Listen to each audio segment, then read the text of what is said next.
mic's not. There we go. Hi! This is the first time that I'm running a game and doing all of this on Roll20. Hi, guys. Um, so, yeah, this is San Antonio by Night. I am your storyteller, CoffeeCat, and we will be starting here in just a moment. I am this since this is the first time thing. I'm coming down from nerves, so hi everybody in the chat. Um, so to kind of get us started, we are going to introduce the characters that you all will uh, be watching for this particular chronicle. So, the best place to start, I suppose, would be Macabre Derek, our lovely other ST for Detroit. Um, and so go ahead and introduce yourself and the character you will be playing tonight.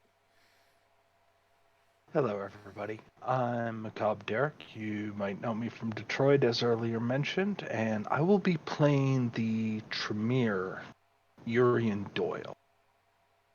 He's, well, he's coming right out of Jackson after some issues had cropped up. He need to end up laying low. At this point, he's coming into San Antonio, and after the prince being overthrown in Jackson, he's now finding a new city to settle, and in doing so, hopes to cultivate relations, find something here, a safe place to be able to just pursue his own studies and ambitions.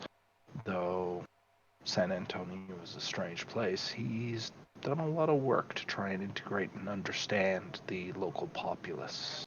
He has a soft spot for kids who are younger, and he is the eldest of this coterie.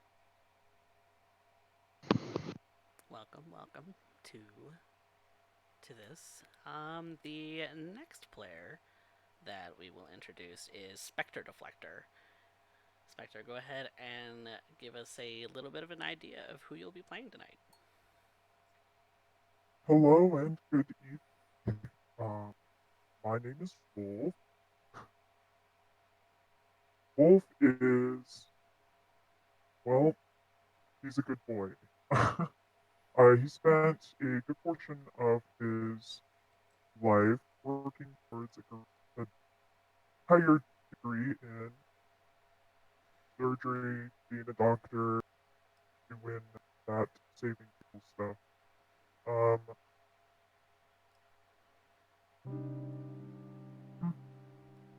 when Wolf was embraced, he, well, it wasn't necessarily under any circumstances that he any more consenting of than injured, I guess. I guess the best way to put it is he doesn't have a good situation with Sire.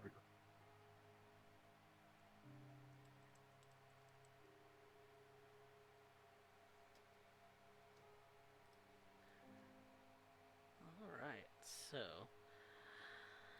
I am adjusting some things, guys. Give me a moment. I'm still reading chat and things. Ha! I'm a first time broadcaster for a game with multiple people. Take Um, some time. Take some time. yeah, to do. Um, so, the third and final player that we will be having for this particular chronicle is McFluffy Muffin. And, Muffin, go ahead and give us an idea of who you will be playing tonight. All right. So, my name is McFluffy Muffin, and I will be playing M the Malkavian. She's kind of fresh to San Antonio, kind of a long trip from New York, I'd say. Uh, New to this world that she's kind of been thrown into, a quiet and shy individual. She looks forward to getting to know her coterie members a bit more.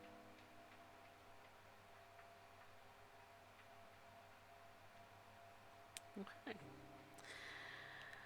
Well, that about concludes the player introductions. So let's kind of get started into what San Antonio is going to be all about. So I do apologize to the chat. I will not really be looking at what's going on so that I can kind of concentrate on the storytelling for this particular game.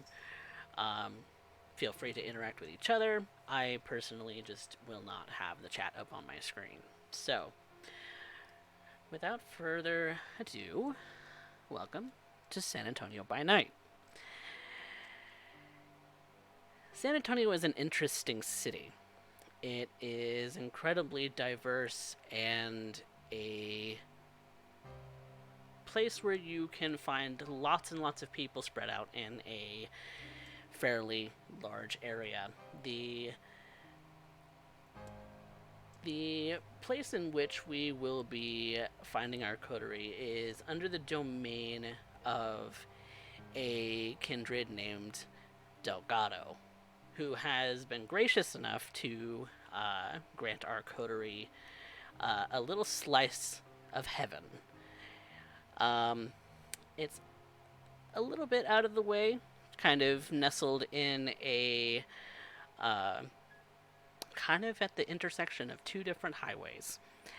And while it's not the most beautiful thing to look at, as many would find, it is home to this particular coterie now. The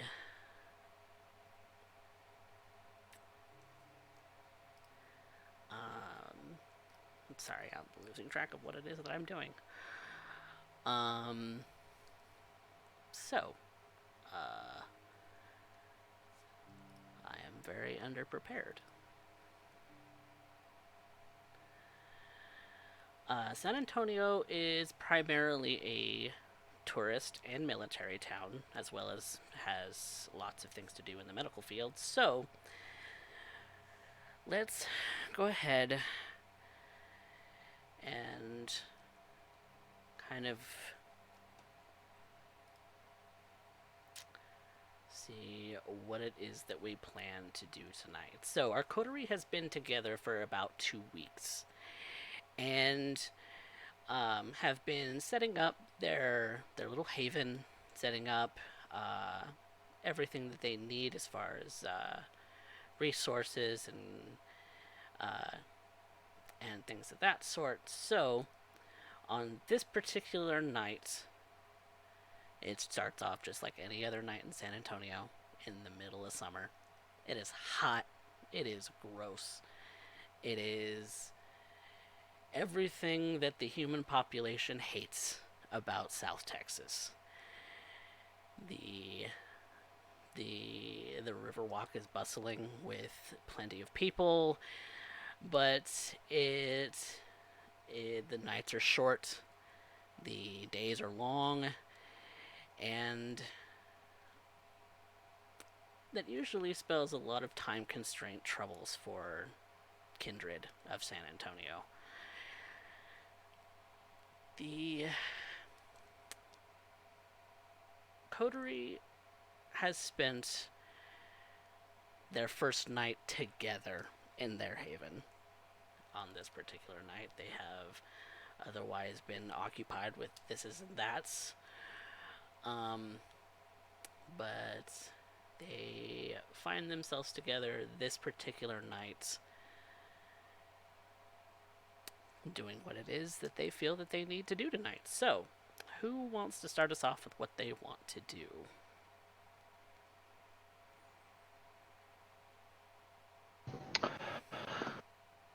Yes, well, I have to end up there taking stock of the domain. This place we end up referring to as Sanctuary. It is still a new domain.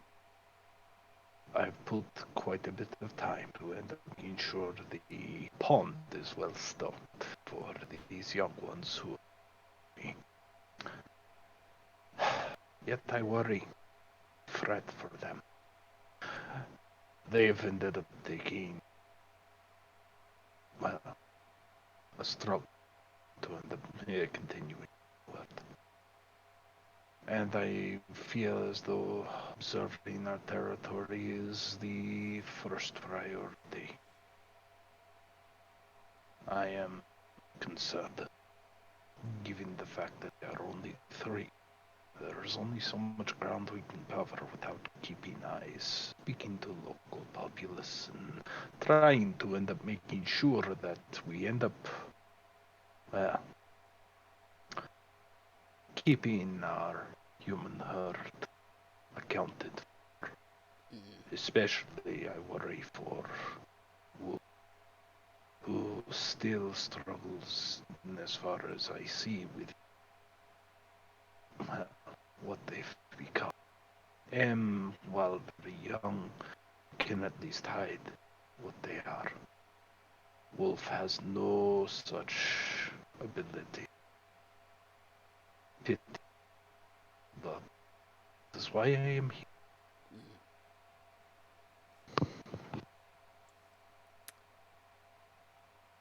Sorry, you were cutting in and out. You said you wanted to take stock of the domain. Oh, so I need to speak up? Yeah, sensitivity issue.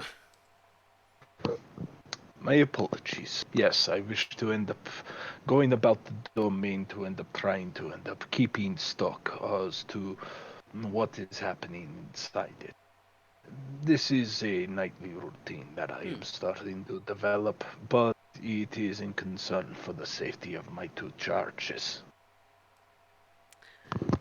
Okay, so you kind of want to walk around the domain and look around. Go ahead and roll me a wits plus awareness. Of course.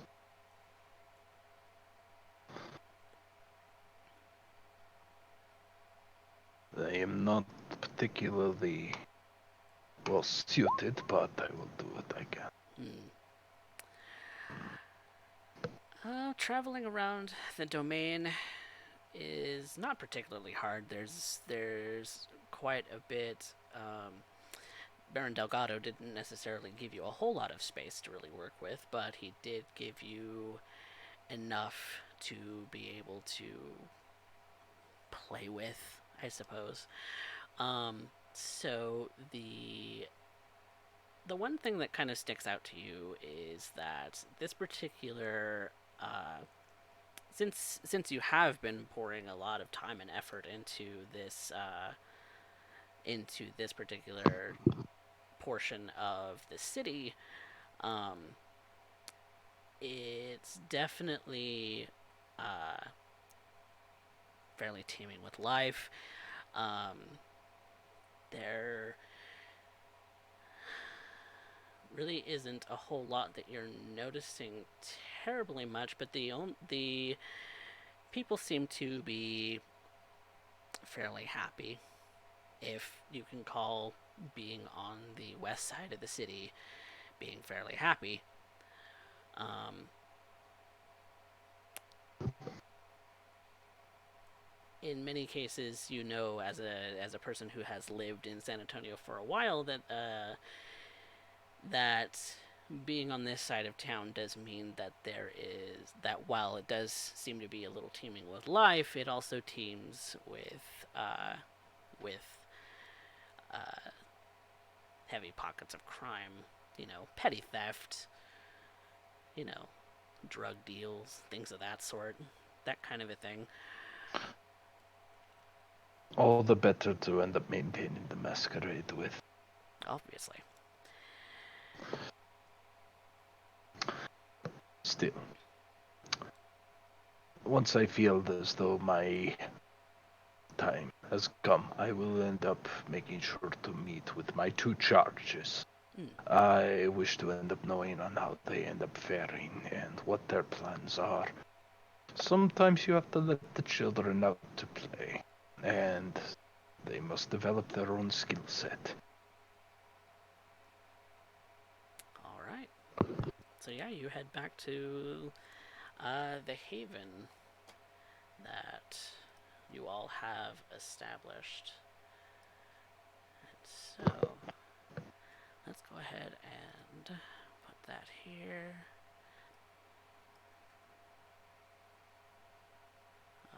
Roll 20. Why are you being dumb? That's because I'm being dumb. That's why.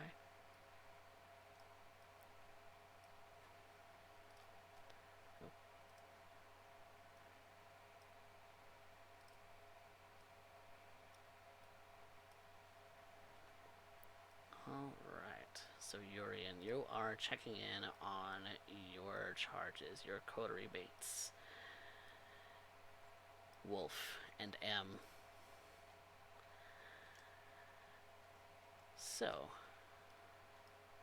Wolf and M, what have you been doing while Urien's been out, kind of surveying the land for the night, as he usually does during the night? What have you guys been up to while he was out for a moment?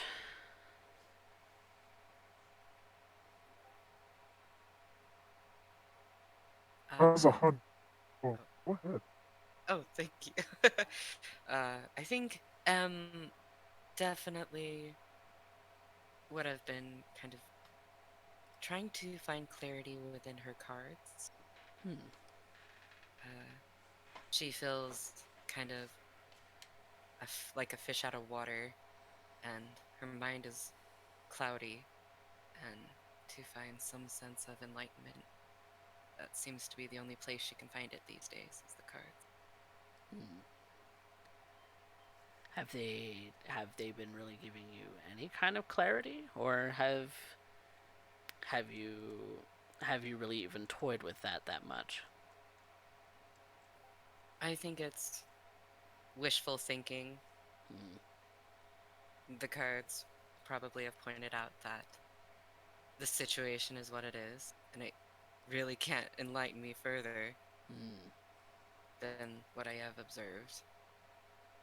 So I guess there's some comfort in that. And knowing that the cards are telling you that things are going to be staying the same for a while.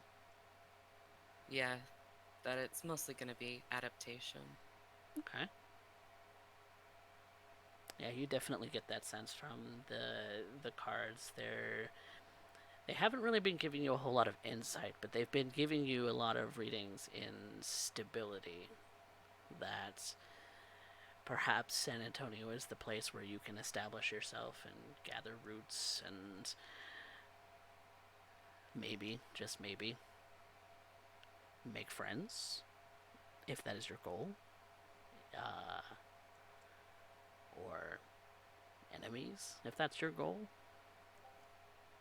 I think mm, my goal for the moment is more or less a question in where my sire went. Hmm.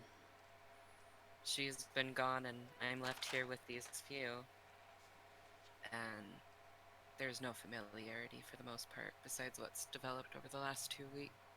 Hmm. Okay. Do you feel like you're uh, kind of understanding Urien and Wolf at this point, or do you need more time? Maybe my place within this triangle, just to simply learn and kind of follow for the moment. Okay. And what about you, Wolf?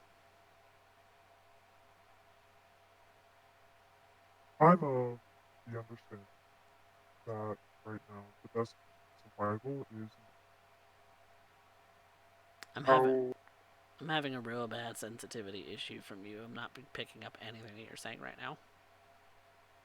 Oh, better? No? We might need to adjust a little bit with the voice modulator thing. Um, I'll just turn it off. okay, I'm sorry. That's good. That's on my part. So go ahead. Sorry.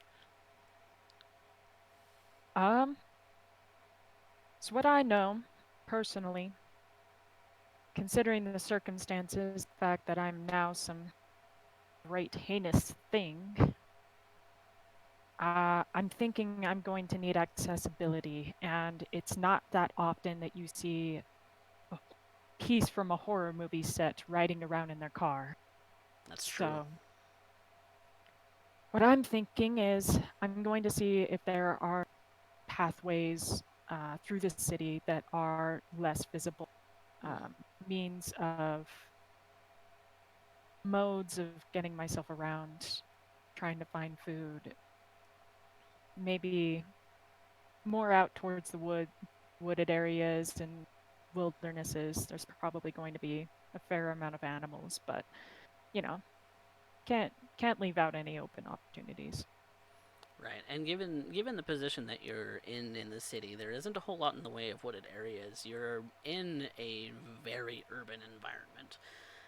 Um, the fact that your Mm. haven is kind of nestled in a particular situation where there's a lot of trees around, it does give you some sense of privacy at this particular haven, which is very nice considering it's a little small, but it's private, and that's possibly the most important thing.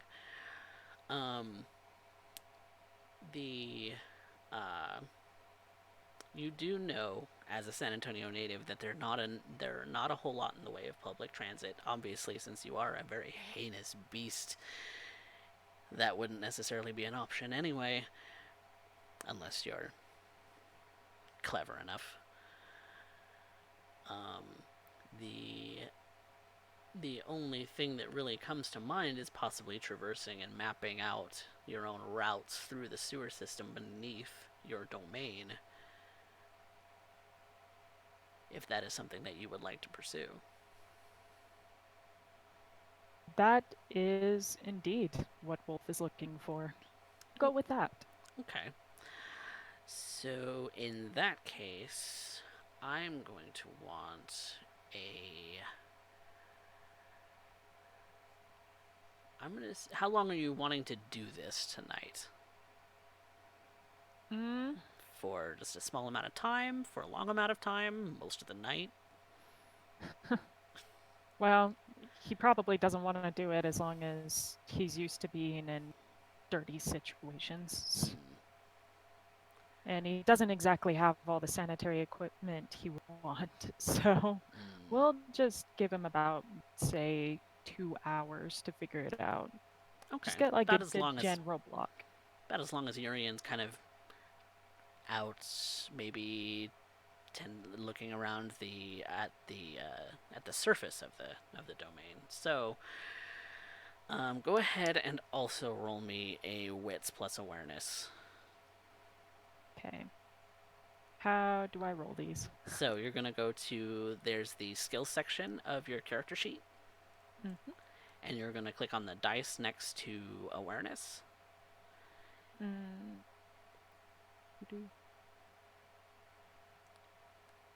Ah, there it is. Okay, And then you are going to it's gonna ask you for a second attribute, and that's going to be wits. got it. Submit. And then when it says modifiers, you don't have a specialty in awareness, do you? Mm. I don't think you do. I do not. Okay, then 0 for the modifiers, and then hit submit. There we go. 2 successes. So, you are able to find quite a number of the manholes that go through the streets of the city. There's not a whole lot in the way of secluded alleyways, really, but um, you do notice that they're being as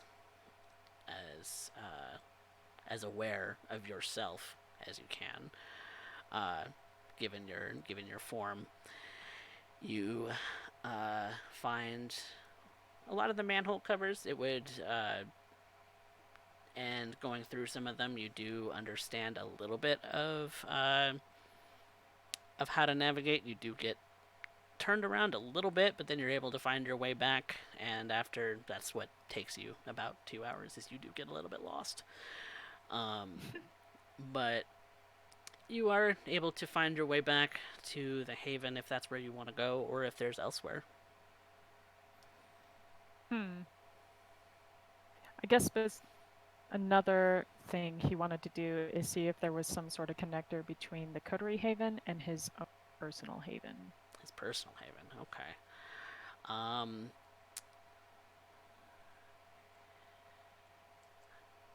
Not directly connected, no. You don't have a postern exit to your haven, do you?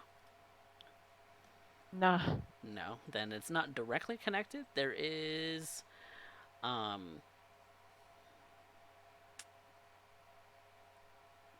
something probably a block or two away, but that's about as close as it gets to your personal haven. How would you describe your personal haven? I did not get a descriptor for that for you. Nah, we didn't. I guess the best way he describes it is it's supposed to be the dream home. You know, he bought it with the intentions of starting a family. Cute little suburban place, you know, somewhat in more private, upper middle class neighborhood, but ultimately, you know, things didn't go through. Isn't to say he did buy the home. He has it. Yeah, it is your place.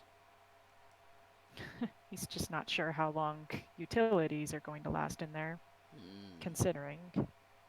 But it'll do. That's fair. With your embrace, you did have to give up a lot.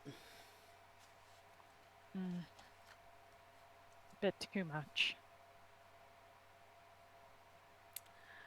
Okay. So after coming back from your personal haven,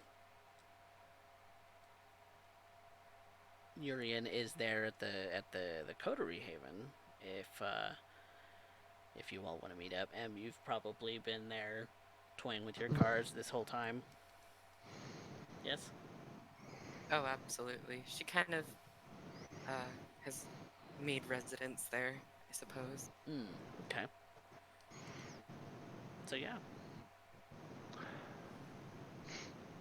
Urien walks in and he observes him. M is, of course, playing with her tarot cards again. He understands this. Trying to find guidance even amongst small pieces of cardboard. He understands the longing. Well enough, at least. When he approaches her, he makes his presence known. He gives her a small nod and a soft smile when he pulls out the chair from the other side. Seating across from him, he looks at her. My dear, are you all right? You seem lost in your readings. Em kind of looks up from her cards very slowly, and there's almost I don't know how to describe, like, as if her eyes are clouded over. And she hears Urien and simply tilts her head and sighs. Whatever guidance I can find would help out at this time. What is it that troubles you so? Something that you seek such guidance in trinkets and baubles. It's all so new in this state. It can be overwhelming.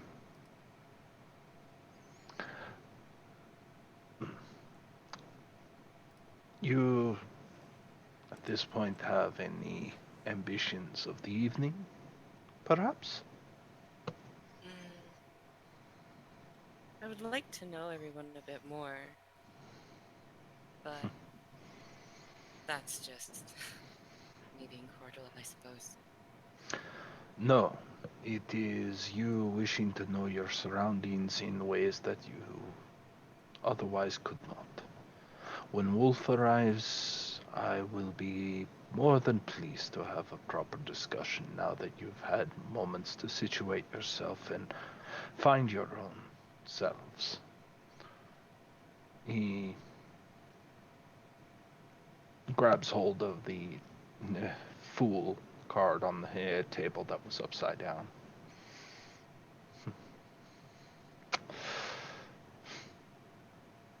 It seems more appropriate every night, I assure you. Sees him take the card and she sheepishly reaches her hand out forward to try to pluck it from his own. He offers it with no hesitation. Alright. She takes it and between her fingers and looks at it and just sighs and places it down kind of heavy on the table. Well, What? I seem to have offended you, Em. oh, not at all. I just, my tarot isn't being exactly to what I want it to do. But this is not magic. At the end of the evening, all it is the exertion of will upon the world and making it as you wish it. Nothing more. That is what we end up going. Yep. And when you read such cards, you are asking for guidance, like as though it offers you the answers. When in reality, it is more akin to a cautionary tale. Hmm. You will end up finding yourself in these as distraction.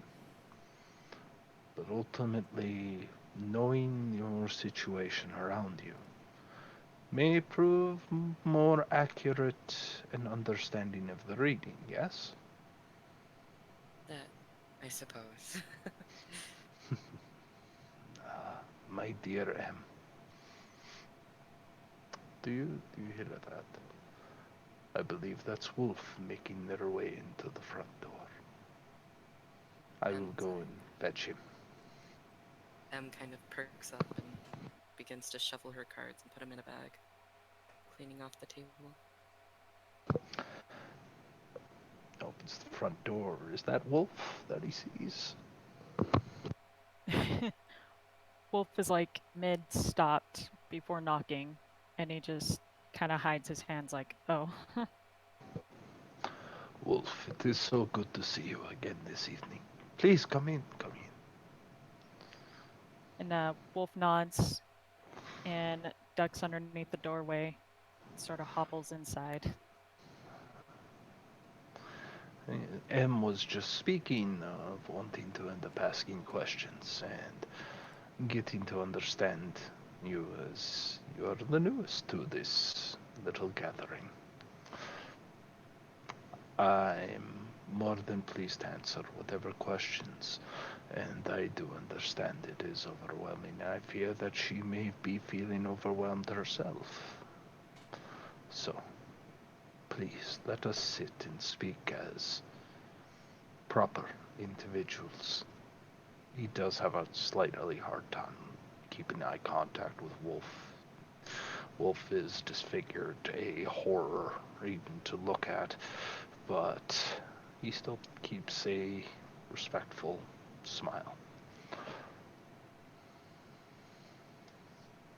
Wolf keeps a respectful smile back as best as he can. I think I'd prefer it if you frowned. Okay. uh, uh, thank you. Please, he gestures towards the seat he was earlier sitting in. Please do take a seat. Make yourself comfortable, Wolf. M.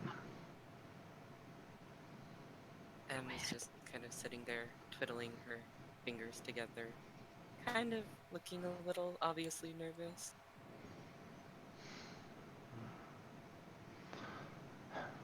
the presence of such a beast must put you at some terrible unease, Em. It reminds me of what I used to see in the costume rooms in Broadway. It's just weird to see one walking and talking.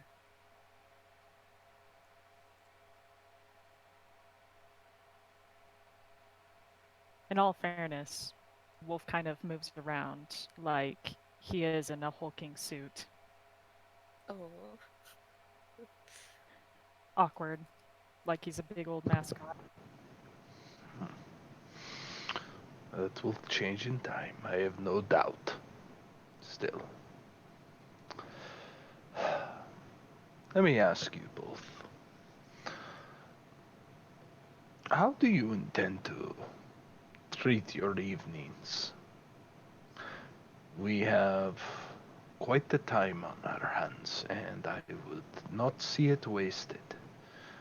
Just because you have eternity does not end up meaning your time has no value. Mm, I agree. I'd rather spend productively than going mad sitting here. Mad, you say. How amusing. Now, you ended up having questions, yes? She kind of turns to Wolf and smiles gently. Do you plan on residing here as well, Wolf? In the residence? I plan on moving back and forth, for what it's worth. I do find that there's value in being here at times, but I mean, probably when it's most available.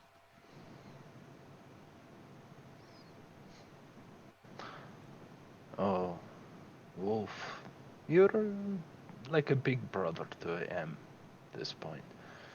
A individual who I know can end up looking over the entirety of this domicile and keeping it safeguarded. But it is us who serves you as well. So tell me, what would you see done with this evening? Hmm.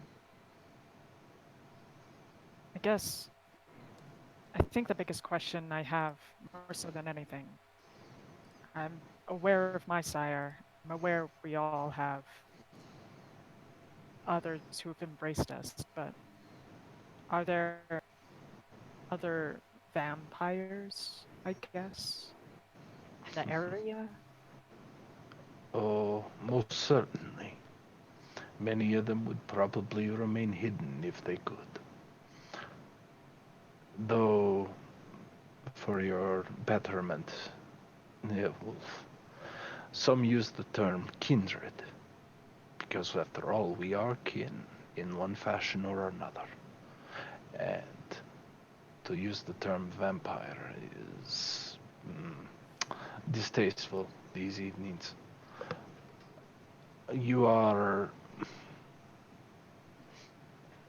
You will be confused. It will seem overwhelming in the next few years. But keep your wits about you, and I have no doubt you will come through shining as a star. Hmm. That's ironic to say. Hardly. Did you know, out in the old country, there is a city that is ruled, in fact, by your kind. Rare though it may be, it's not impossible, and I am always willing to entertain the possibility. Hmm. It is what it means to be anarch, to be, to wish and reach for the realm that you desire, not for someone else to dictate. You are free to discover yourself and your place in the evening. And if you have the right companions, it can be made so. Do not fret, Wolf. It will be difficult, but I will end up assisting however I can. Wolf lowers his head in a receiving kind of way. He immediately puts his finger under your lower jaw and raises your head. You never need to lower your head in my presence. Be proud. You are more and less than you once were. And you will discover that in time. But never lower your head because you feel less than. It is a great disservice to yourself and to what I see. You see more than I see then. I suspect quite a bit more. It's at this point I would like to use Sense the Unseen.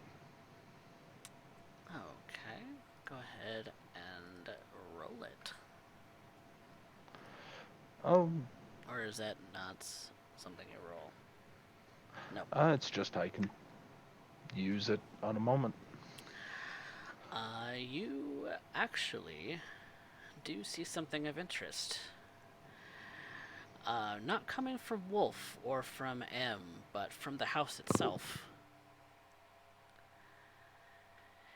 It does seem that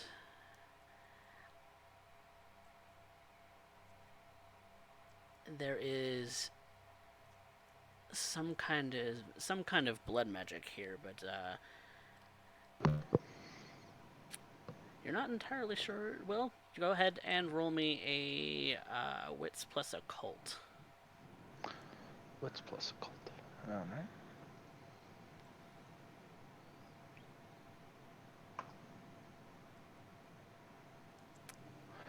Three successes. All right, 3 successes. So you do understand that this is a fairly powerful ward, actually.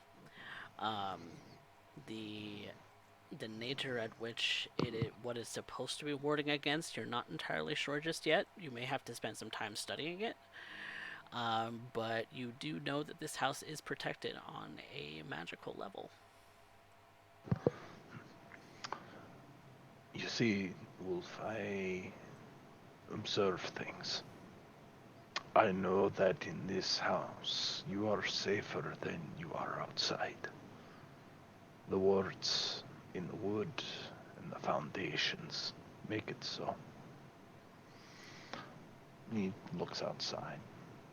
Can you see much of the city from the window? You're kind of out in a little bit of a strangely wooded area for this particular section of the city, but there is some visibility of the overpass highway a little ways down, probably about half a mile.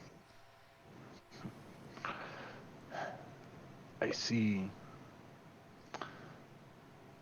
this entire city, and I see it as an intricate web. I look to him and I see talents that have yet to be discovered. And I look to you with pride that needs to be founded. This is what I am here for. As it stands, I wish to end up having a better understanding of our own domain. I wish to end up keeping my ear out. I speak to the individuals here, and I end up making sure that they are all situated. But it is taxing, even to me.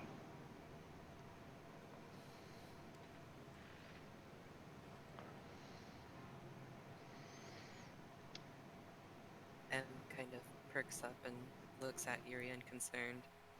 Well, instead of sitting around, is there anything we could, well, at least I don't want to offer wolf services, but within my own, is there anything I can do to help?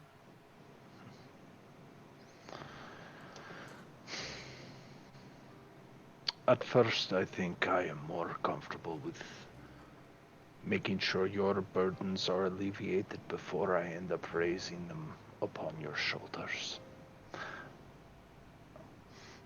You're young, still a fledgling in many cases.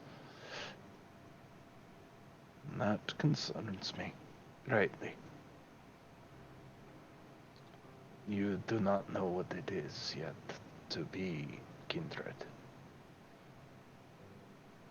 And I think that's a very precious moment. However, in the current side, I would like to end up knowing what it is that you wish. Look outside to the window, and you see your grounds. This is yours to hunt, only yours. Those who are upon it, preying upon those who are under your domain, are no more than thieves who wish to end up stealing from you. Because they believe they can end up stealing it. What's the expression? Candy and babes? I think it's stealing candy from baby. Ah, yes. Well, that's quite true in this case. That is why I maintain vigilance. That is why when I first awake, I observe. I speak. I do what I can. I become involved. Wolf, right now you think you cannot do these things. In time, it will be as natural to you as breathing once was. I'm starting to wonder if breeding was even natural to me then. Well spoken. Well spoken. So, let me ask, do you have anyone in particular in this city that you wish to converse with? Unfinished business before you must move on.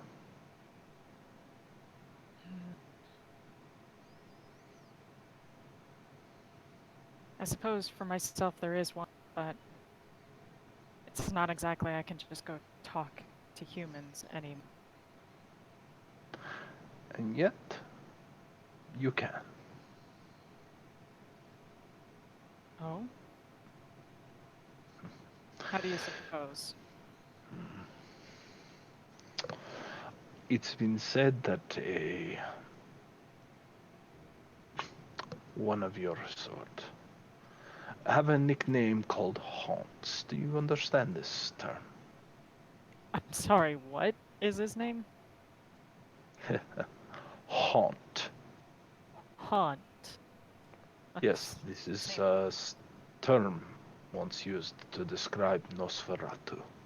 Seems apt.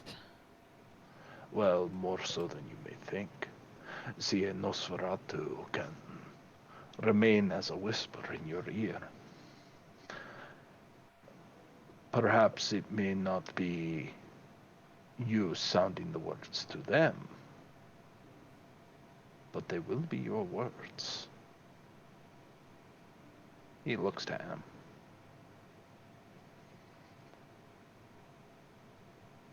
Sometimes you just need someone who can converse on your behalf. Slightly nods.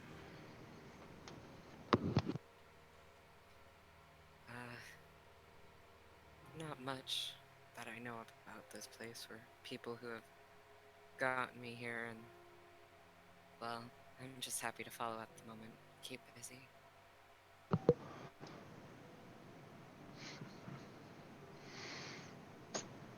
Wolf, Hmm? I will provide such a service for you. if it is within my power. And I will teach you a simple matter. There is currency amongst the damned. And that currency is in what we refer to as favor or boon. You heard this term, yes? Uh, yeah, I've been introduced to it. Hmm, fantastic. Boons are not always a curse, you see. Sometimes they can be quite favorable. A simple example. In this, I would ask you only a trivial boon. I will be your words. And in future, I will ask something, question, and you simply inform. If you do not know, you do not know. But when you do know, you will tell me. This is a simple bit of trade, and one that should not tax you in the slightest. Hmm. I suppose the most notable thing I can think of, I used to have a colleague by the name of De- Deacon James Johnson. Hmm. He's he's on the force around here in San Antonio, but he was a pretty good buddy of mine. He came over pretty often. We hung out. I guess the most notable thing is that I just need him to not be thinking that I'm missing, And what would you have him think? that I'm on a trip. My fiance left me, and I got too stressed out. I had to leave. Hmm. How do you normally speak to this deacon? How we joke around, poke at each other. We talk a lot about, well, better or worse, we used to talk about cases. Occasional one that ended up coming my way or going his. Cases. So you are investigator. Rather, he was an officer, and coincidentally, a lot of the people that would end up in altercations would end up coming my way for surgery. Medical profession. You remind me of a dear friend. Hmm. Still, if that is what you want, then that is what you will have. Let us go and see this deacon, But and perhaps we can learn something. physically go, Yes, I, mm, I'm not sure I can just walk up to him. you cannot. Tell me, have you ever experienced what it is to be shadow? A few times. You can Um, perform such things? I, I think. Urien reaches over to the lights and flicks them off. Try. Okay. Um, and Wolf remains as still as possible. And he obfuscates. Okay. Urien walks. Now he still has sense the unseen, so he can see this vague outline of Wolf, but he walks nearby. So long as so long as you speak in whisper here, very few would know your presence, but you can see him. You can speak to him through me. say what must be said, whatever it must, to put your mind at ease. All right. I suppose we can give it a shot, but nah. Well, Wolf stands and becomes very, very apparent again. fantastic. Shall we prepare the vehicle? And Urien at this point walks and grabs hold of some larger blankets, a comforter. Might be required with Wolf in the back. This is true.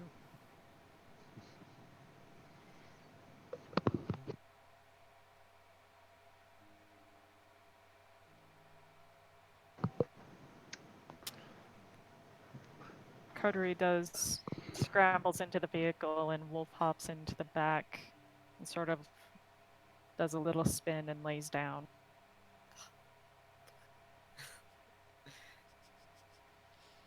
Excellent. You guide us along the way.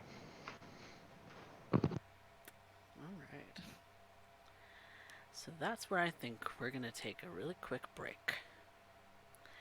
And we will be right back. Alright. Sounds good.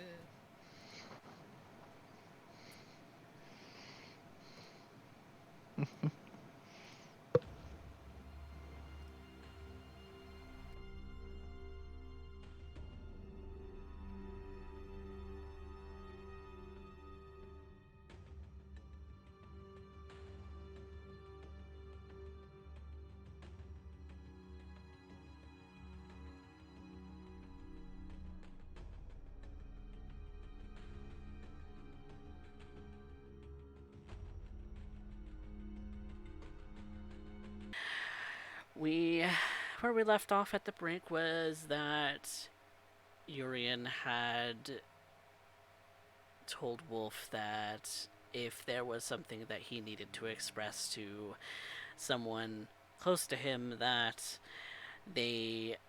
Wolf never had to be seen, that Urien and maybe M could speak for him and Wolf never be seen, only be heard as a whisper. So that is where we pick up. We are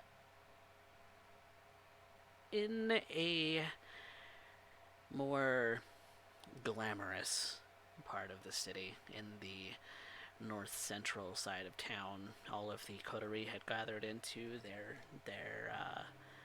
shared vehicle. They drove probably about 15-20 minutes. Wolf directing them to the address of a man named Deacon Johnson rather. And so Wolf had some unfinished business to relay to Deacon, and so we pick up with the coterie parked in front of the home. It's rather, it's a single family home. It is fairly nice. It is at the end of a cul-de-sac that has several homes that look fairly similar. There seems to be some kind of standard when it comes to the design of the homes. And they are parked in front of one particular house.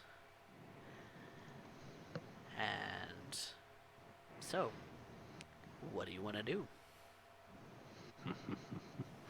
M, this is another learning opportunity for you. So, as you know, a boon was exchanged, a personal favor. And these things can be traded. So to illustrate the point, I am going to ask of you, beautiful as you are, to be the voice for Wolf. Remember, the man you were speaking to, Mr. Deacon Johnson, will be expecting this message, and you are speaking on behalf of one Dalton Donahue.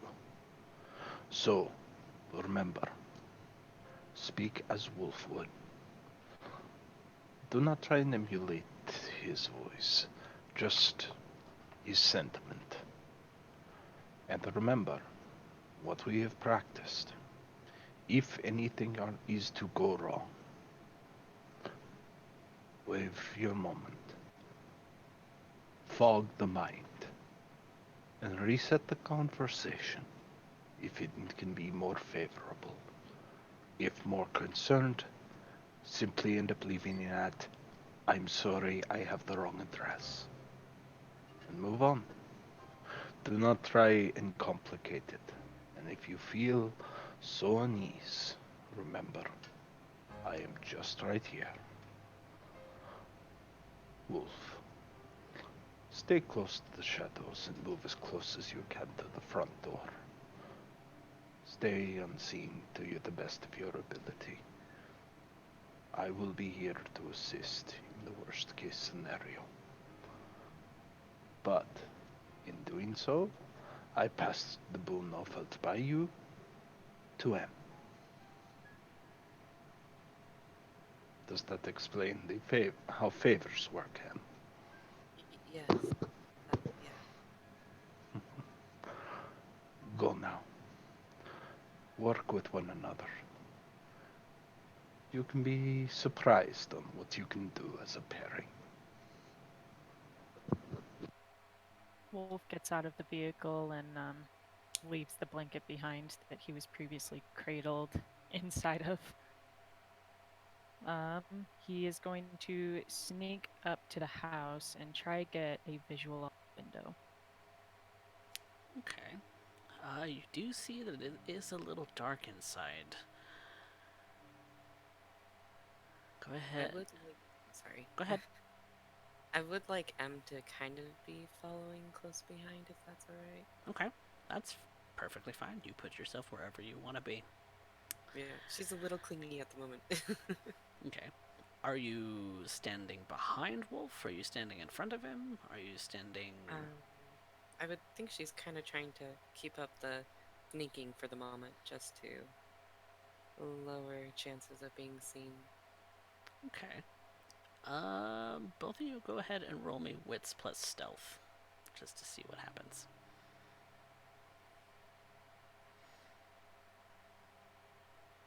Or dexterity stealth, sorry. Hmm.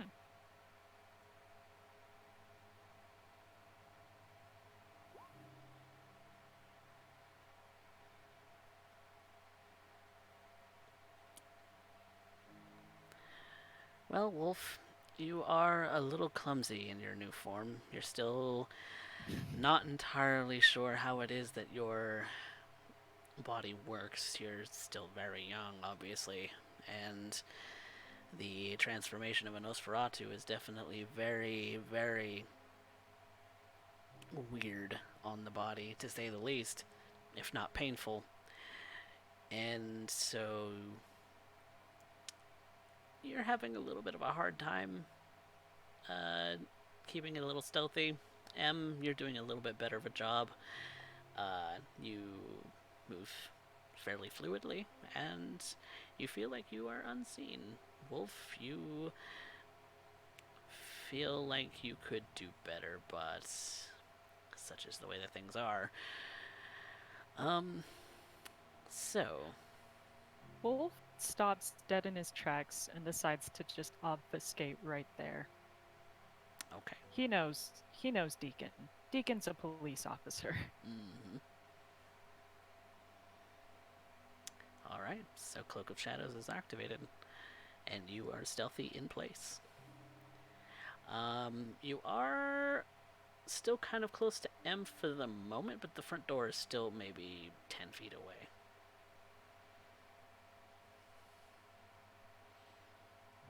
Okay. He's gonna try and move more towards the side of the house. Okay. And right at the side of it, strafe very close, right against the wall, Okay. and obfuscate there. Okay. It's at this point the Urien is looking from the vehicle, observing these two, child and the neighborhood. He is also using sense the unseen. Mm. Though he isn't the best spotter, at least it gives them something. Okay. Go ahead and give me a wits plus awareness. You mean wits? Yeah, I said wits. Yes, you did, but you said awareness. There is none. All right.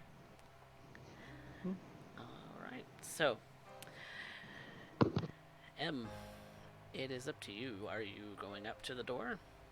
It is after midnight now. Does can M see Wolf at all, or did he just seem to poof? You blink. You turned your gaze for a moment to see Urien in the vehicle, and when you turn around, Wolf has disappeared. You do not know where he is. You do not see him. M kind of whispers out, "Wolf, where are you, buddy?" Wolf whispers back, I'm right next to the house. I'm just over here. Just act like normal, I guess. And M's just kind of, I don't know, prone position, just kind of confused. She's already forgotten what her task was at the moment. Just come over here. Come to the front door. I'll just tell you what I need from you, okay? All right, I got you. And she kind of tiptoes over and walks over to where Wolf told her to head to. All right, you're standing in front of the front door. The porch light is on. The lights in the house are off. What do you wish to do? I'm gonna. Okay.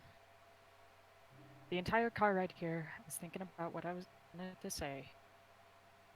I think I've got it. All right. Okay. Deacon, I'm contacting you this way due to the precarious circumstances which I had to leave. Oriole left for me for some tourist from out of state, and I am not coping. I cut off most forms of communication on it, which I need to explain wasn't just against you. I cut off everyone when I was with Ariel. I've neglected you as my friend. For that, I apologize deeply. I've decided to take a trip out of town. Not sure how long I'll be gone, but my best wishes to you and your family. And okay, um, who are you to me?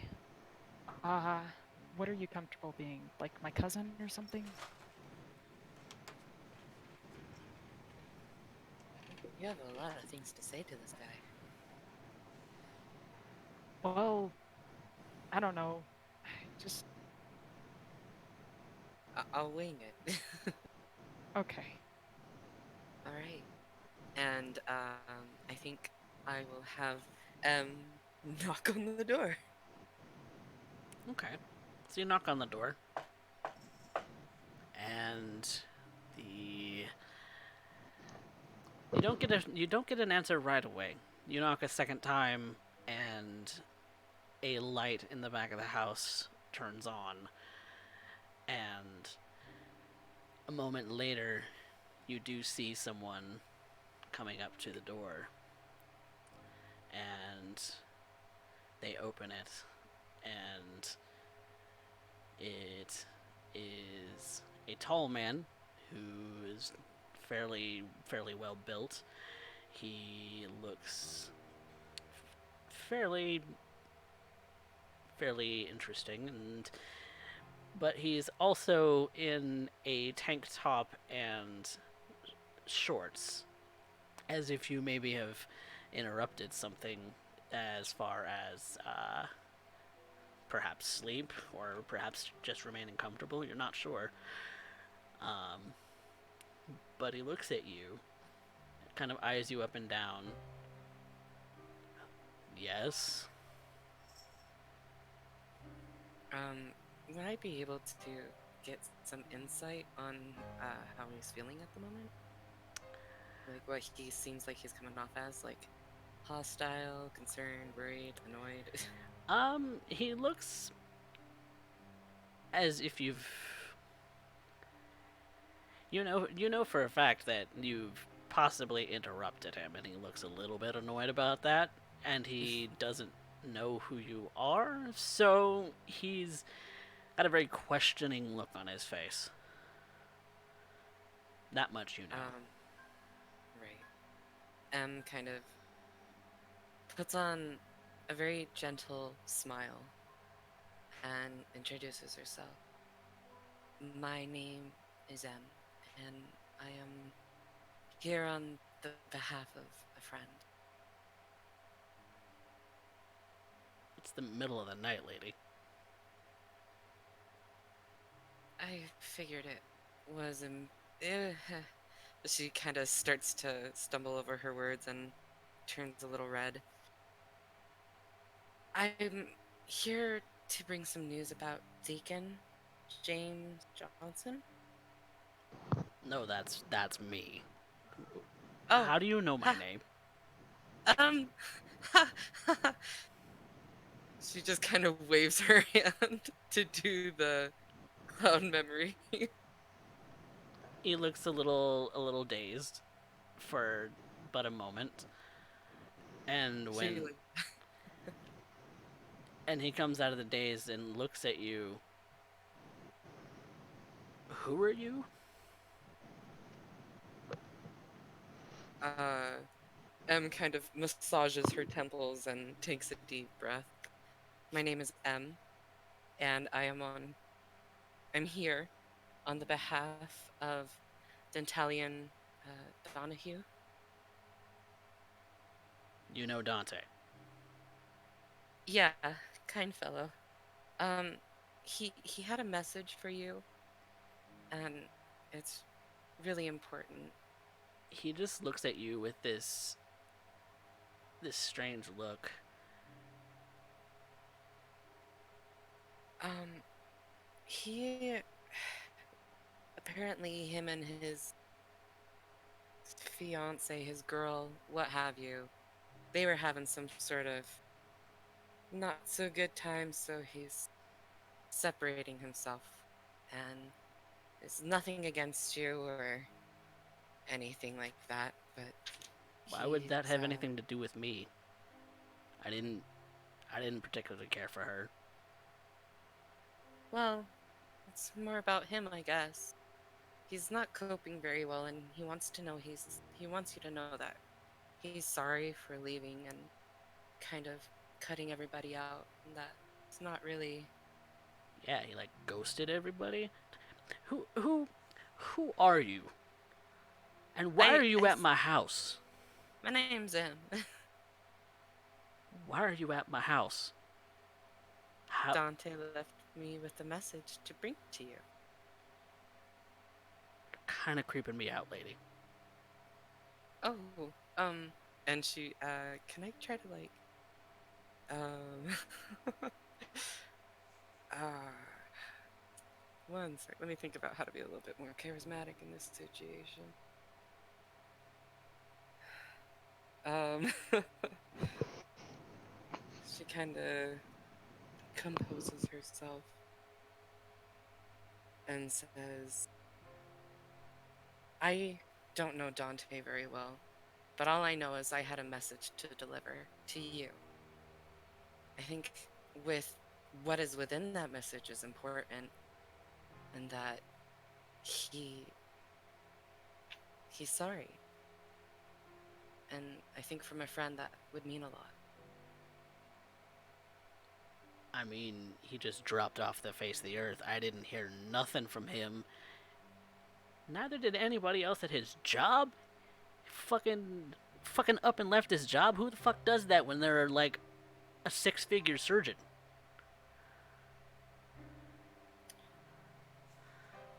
Life happens. I don't know much behind the message. Yeah, well, if you see him, tell him I got it, and not to send fucking creepy girls to my house. You done? Yeah, of course. Thank you for your time and your hospitality. I'm sorry to have intruded on your night. Yeah. Next time you come down here, I'm taking you into custody. Okay. And she just turns around and starts speed walking away. And you just see him go back into the house, kind of ushering a child inside. Oh, Lord.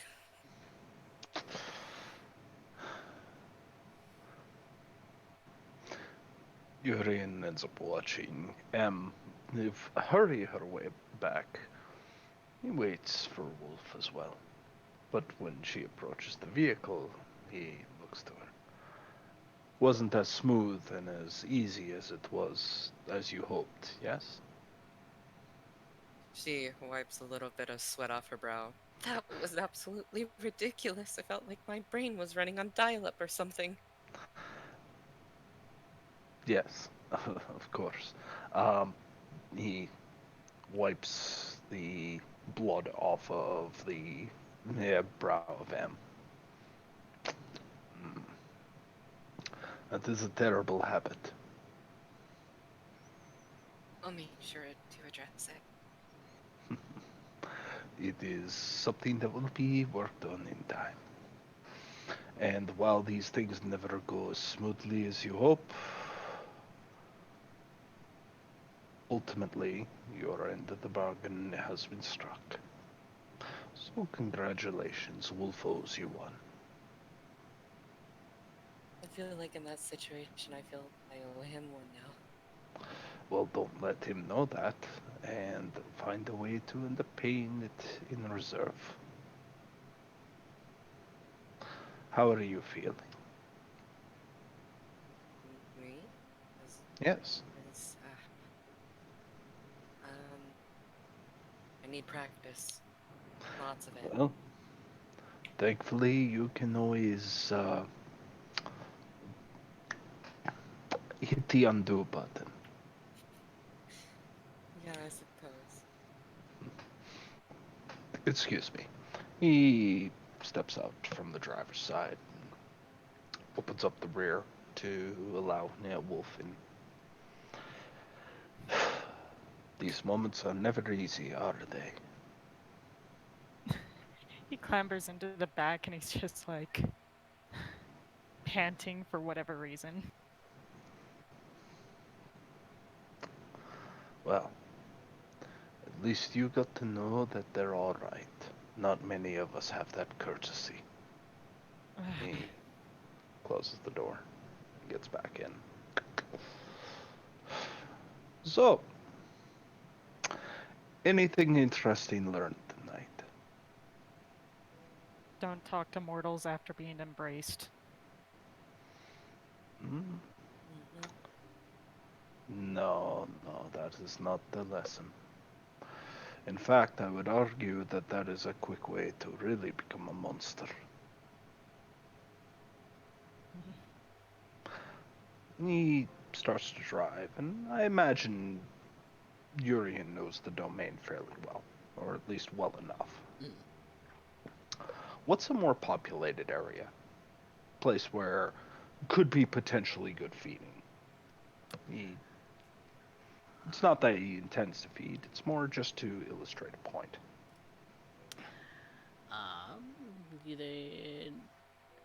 There is a mall fairly close. It's not, well, within the domain. There might be a small park near the haven. There might be.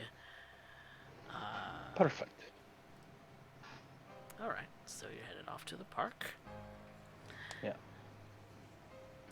So, when you arrive, it does look a little bit empty. There are some people there, but it seems as if um, the populace tends to leave the park alone after dark, especially since there's not very many street lights that cover it. But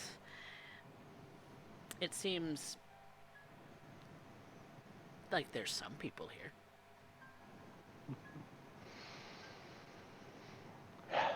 So at this point, Urien uses his eyesight to sense the unseen.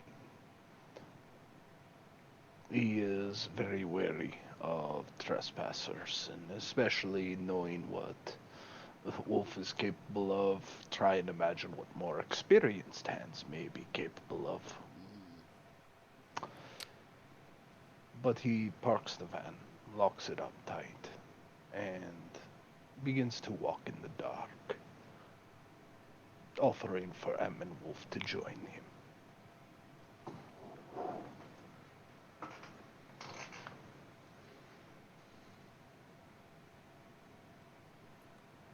Wolf carefully gets out of the vehicle. He looks around for a second, making sure there's not very many eyes around. I'm pretty sure that goes without question. Mm-hmm. But, Em, would you care to join? She steps out of the car a bit hesitantly, but she does follow, kind of hiding behind Wolf a little bit. And Urien takes the time to walk in the more shaded areas. He looks at what little light there is, the skyline illuminating, perhaps the clouds reflecting light back on into the more open areas of the park. Just observing people, things, that which mortals cannot perceive.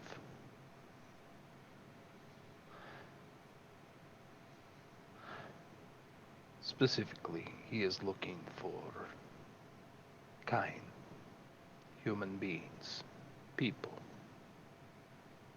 And there are a few. There are a few people sitting at some swings. You are seeing a couple at a bench. There's a few walking by, kind of minding their own business individually. There's not really a huge presence this late at night, but there are a few. You suspect that the the park will eventually be closed down for the night. But for now, it seems like no one minds. I would hope not. None of them are acting overtly suspicious or anything that I might consider potential maneuvers for feeding, are they? Um, are Perhaps you? one with black veins. No black veins in any of the auras that you sense around here.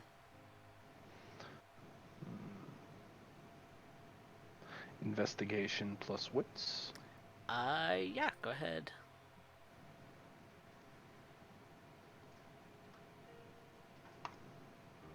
Okay. And you said you're looking specifically for vessels for you to feed on? No, no, no, no. I am looking for people. I'm also looking for other kindred, but more specifically the mortals. Looking specifically for anybody who may be engaged in conversation with another, or one who seems to be attending to their own duties. It doesn't really matter what they're doing, so long as they're doing. Yeah, looks like there is a couple of people sitting on a bench conversing with each other. minding their own business, not really paying you any mind. Not yet, anyway. Not yet.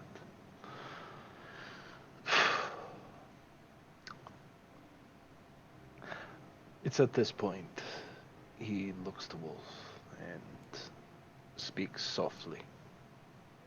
What do you make of those at the bench? Those people. Yes, people.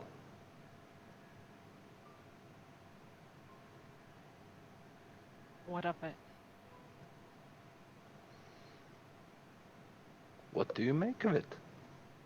Do you observe it and long to be part of the conversation? Do you find yourself uneasy just being around them? I'm. What is it? Yeah. Wolf leans against the vehicle and obfuscates. I'm thinking I don't to be seen. That is wise. And yet, you should never isolate yourself, Wolf. Never isolate. A lone predator is one that can be preyed upon quite easily, in my experience.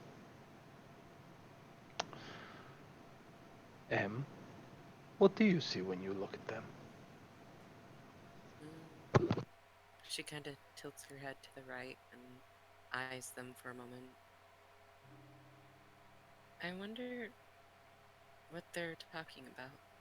What holds their conversation together?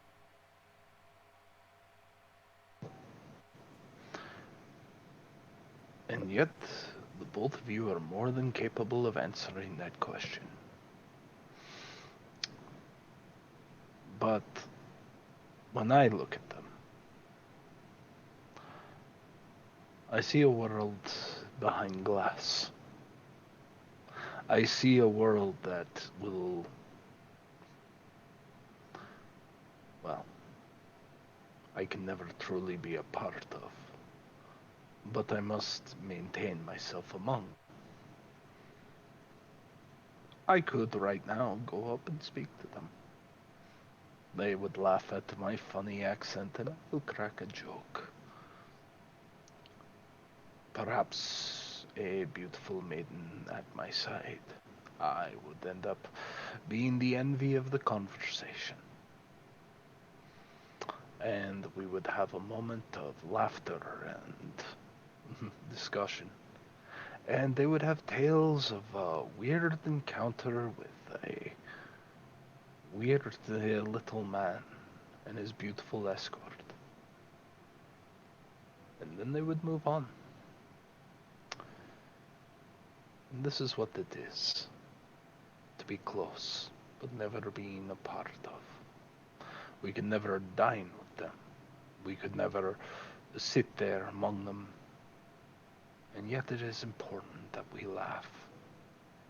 We smile. We dance. We walk amongst the park as they do. Because those are the moments that make it important. Make our lives, such as they are, whole. To remain in isolation is to bury oneself alive. The porcupine's dilemma.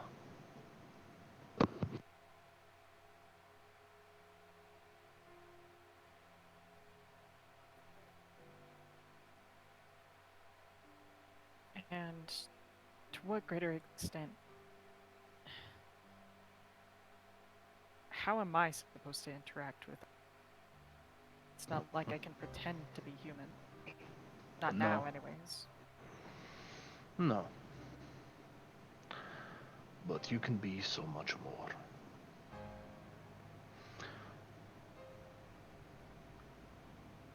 Tell me, do any of them catch your eye? Your fancy? No. I can't really tell the difference between their faces.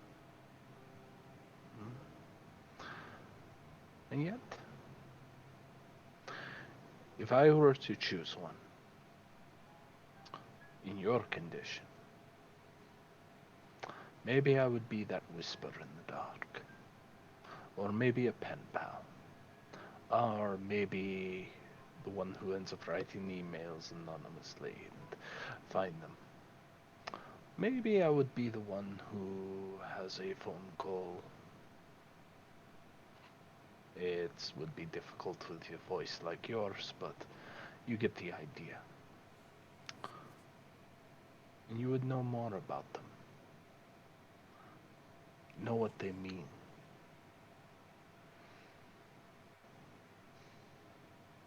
Do not hesitate to indulge.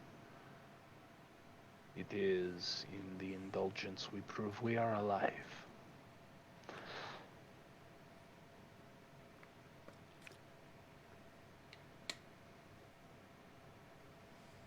Guess. For whatever indulgence means. Would you... What would you do? What would you do if you could... if we would switch places?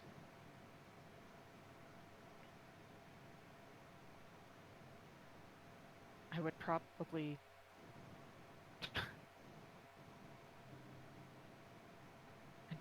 continue living my life as best as I could. If I didn't look like some sack of bones with a maw that could trap a human skull in it. And yet, now you are more powerful than ever. And all you ask for is to be one of them. I already had power. Damn, I had the world. As far as And I you know. still do. You still do. But you are in adjustment period. He kind of leans a little closer to Wolf. Even though Urien's probably the only one who could see Wolf in this state. I would argue that in your current state, your challenge is more so burdensome than mine or him. Yours is how to stay close without being seen. M's is to understand and to be clear. Mine is one that is utterly inconsequential at this time.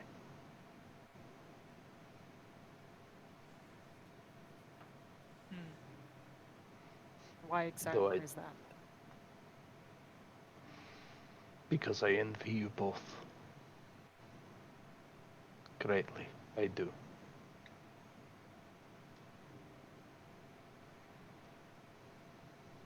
And kind of narrows her brows and kind of looks at Urien. Why?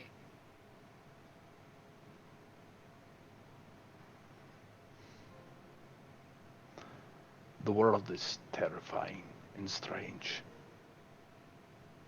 And yet the night is beautiful in its own way. And when you hit that point where you see it, where you look up and see the sky aglow, or maybe you remember the touch of a loved one, or the laugh that makes you remember friends most fond while you are still breathing. To know that moment of nostalgia and joy.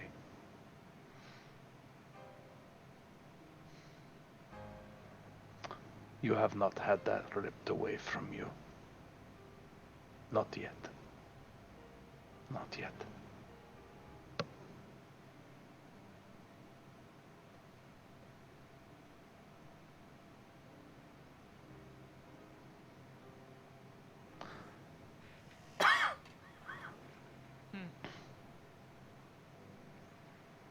Well, this was a fun road trip. Wolf opens up the back of the vehicle and clambers back in and then shuts it.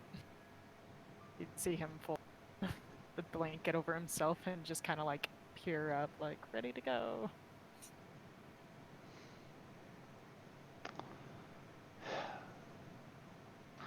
I would sooner walk the park, but I do not wish to make Wolf more uncomfortable than I already have. Em, is there anything you wish to do before we return to home? Well, Wolf is in the car, and I know he'd probably feel better at home, but, it's been a second, kind of walking amongst. I wouldn't mind some fresh air. Not that I need it. Perhaps you need it more than you think. Do you wish for somebody to accompany you? Safety in numbers, right?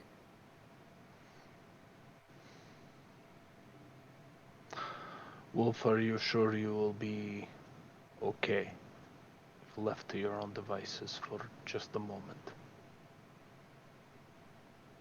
You see him put a thumbs up.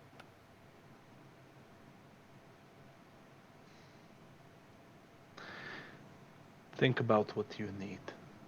When we return, we will discuss on how to get it. Shall we then? He extends an arm to you, She takes it. and with that, takes a moment to stroll down the park. Each step as he looks around, as though seeing the world for the first time. And he keeps looking back at you, trying to check what you're observing.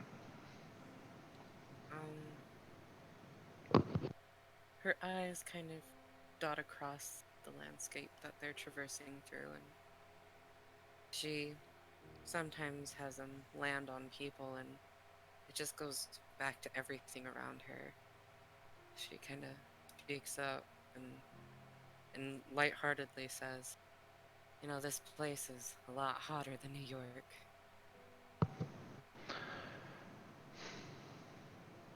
Humid, too. I imagine so. You originally from here? No. No. I come from abroad. Though I did spend some time in Jackson for a time being. It was a hectic time. A time of conflict and fire. It's why I appreciate these sorts of evenings. Because for as much as Wolf may wallow, these are moments where I can breathe at least a little bit at ease.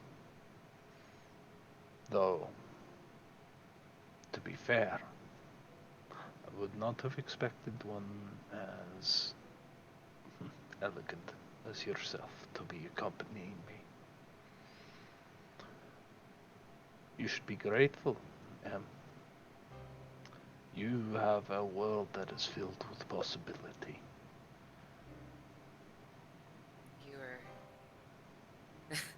Your flattery. Well, it's really, in some sense, been a lot of running for the past 2 weeks, so hell, taking an opportunity to walk in the park might just be good. Maybe getting to know the people I surround myself with now will make me a little bit more confident in my dealings and handling with people. It will come with time. The first thing is that you come to understand when you're in a dangerous conversation, how to steel yourself. And then those little moments where you have to awkwardly knock on someone's door after midnight will seem like something to smile and laugh at. So it's not good to let Wolf know that I feel like I owe him after that situation. Not yet. Express it when you can repay it. Ultimately, I am no haunt, but I do understand it. The distancing, the only speaking with kindred spirits. You get divorced from all this. Sooner or later, you forget the simple pleasures of walking in a park, feeling night air, being able to just complain about the weather, and that is your only complaint.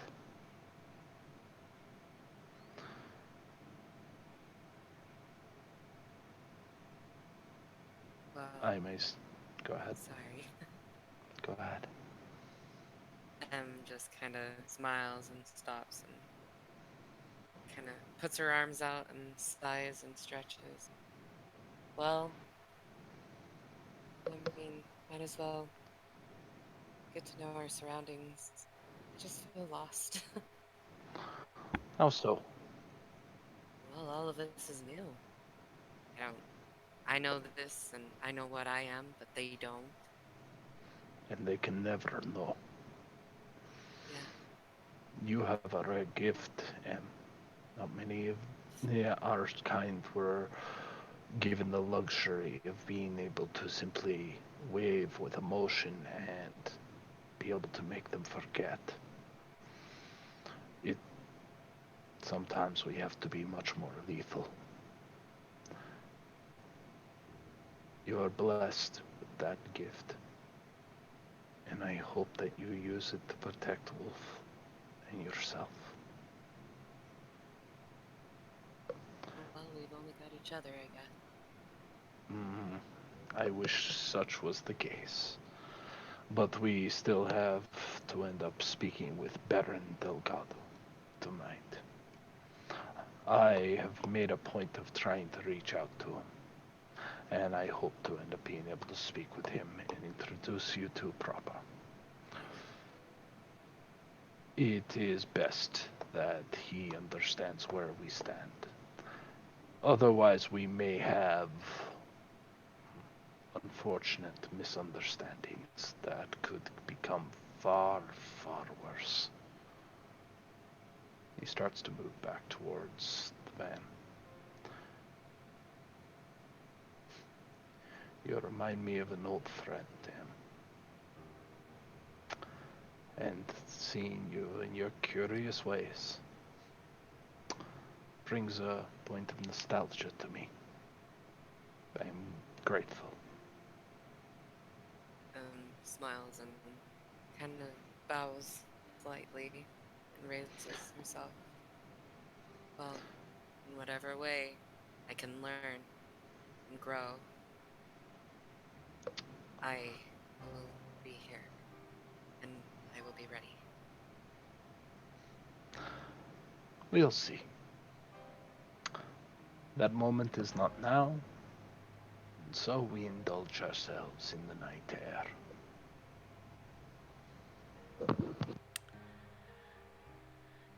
It's at that point we are going to look at Wolf. Wolf, what's going through your mind right now as you're left alone in the car?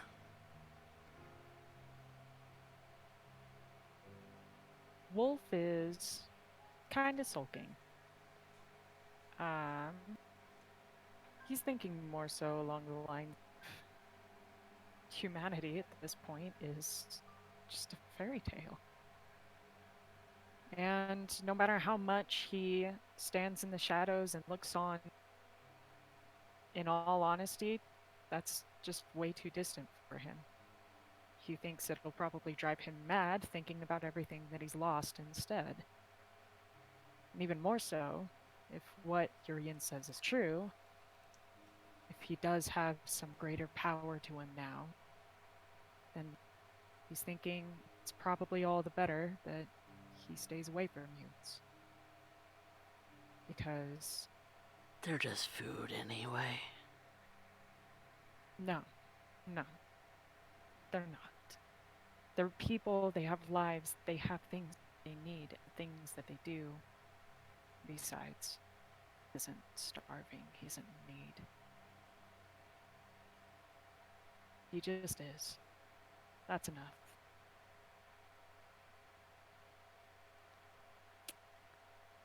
It's at that point that Urien and M arrive back at the vehicle. And they see that Wolf is sulking a little bit, maybe a little too visibly.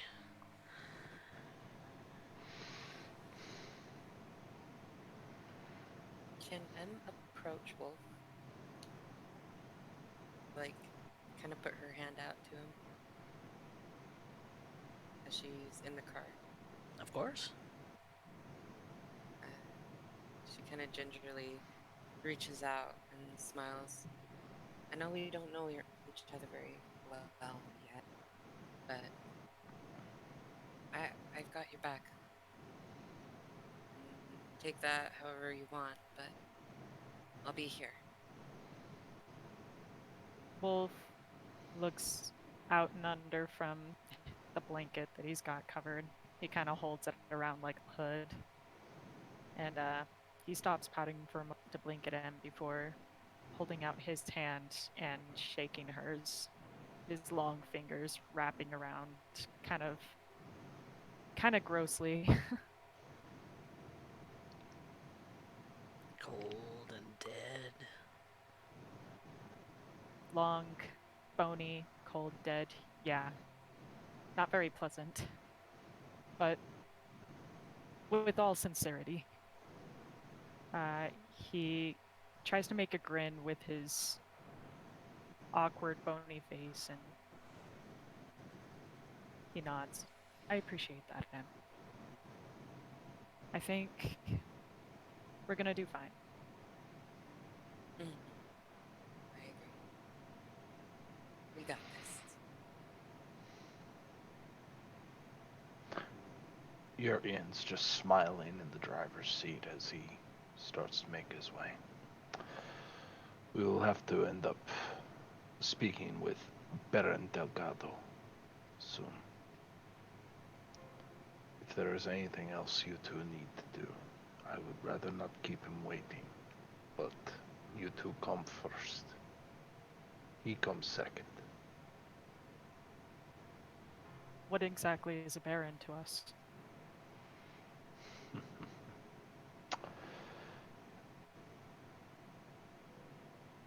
To hear it said, they are mediators and, well, you could almost say they rule over a particular location.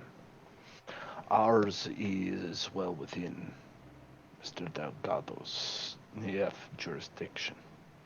He makes sure that our secret stays secret. Those who would abuse that would be punished accordingly. And for the safety of all.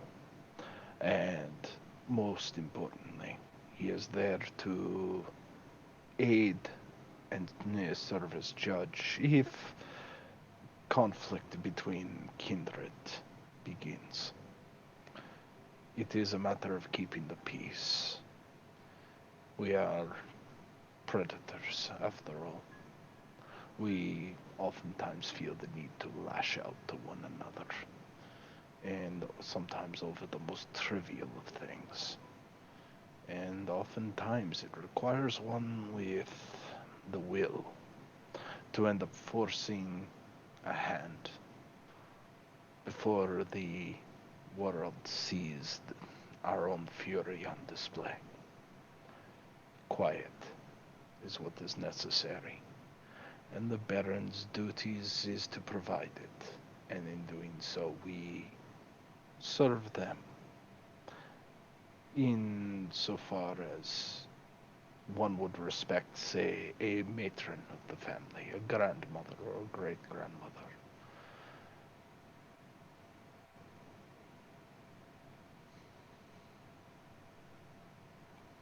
Even though we don't really know them.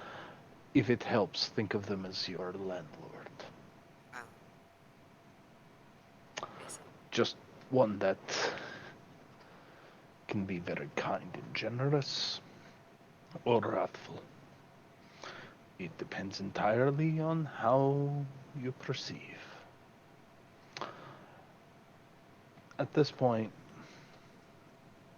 Urian's going over what he remembers.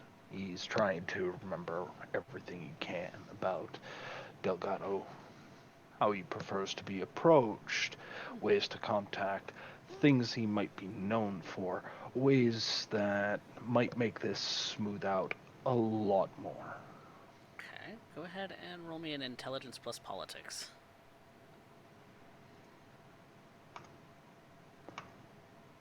All right, 4 successes. I would like to spend a willpower. All right.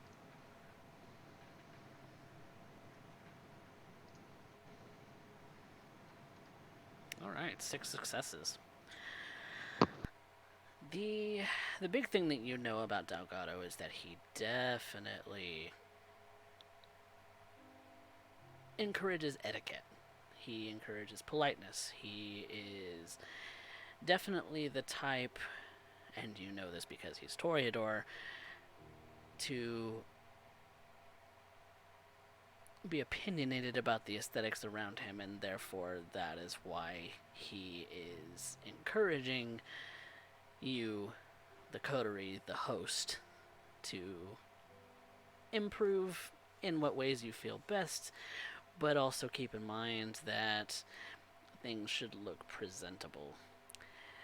You know for a fact that he has been in conflict with Baron Batista over acquiring a few more pieces of land, you know, a little bit more sway over Batista, because Batista does control a lot of the tourist industry in San Antonio.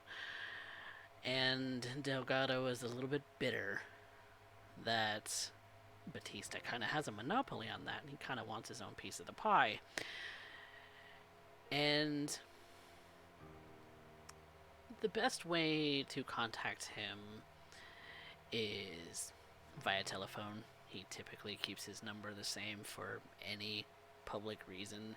Anytime that there is a change needed, he makes sure to let most, if not all, kindred in his domain know when things change.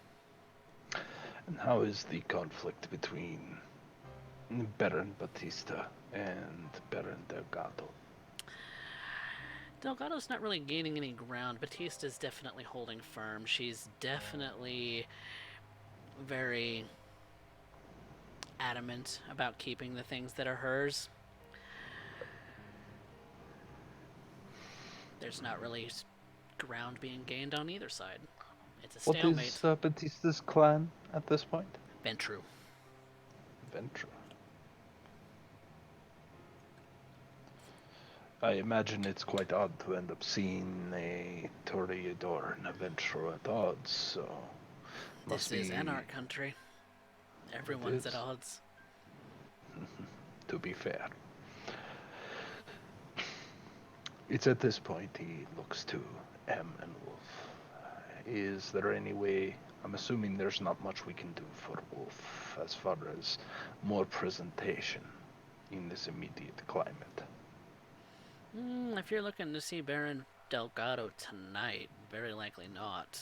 It is getting fairly late, and most, if not all, except for the most basic of shops, are closed in order to make him more presentable. Yes. It's at this point he looks to Wolf and looks to M.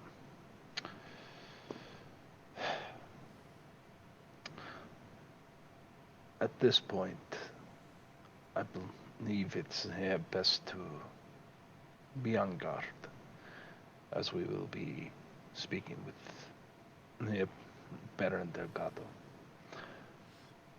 Now, we'll stop by the Haven to quickly reconnoiter.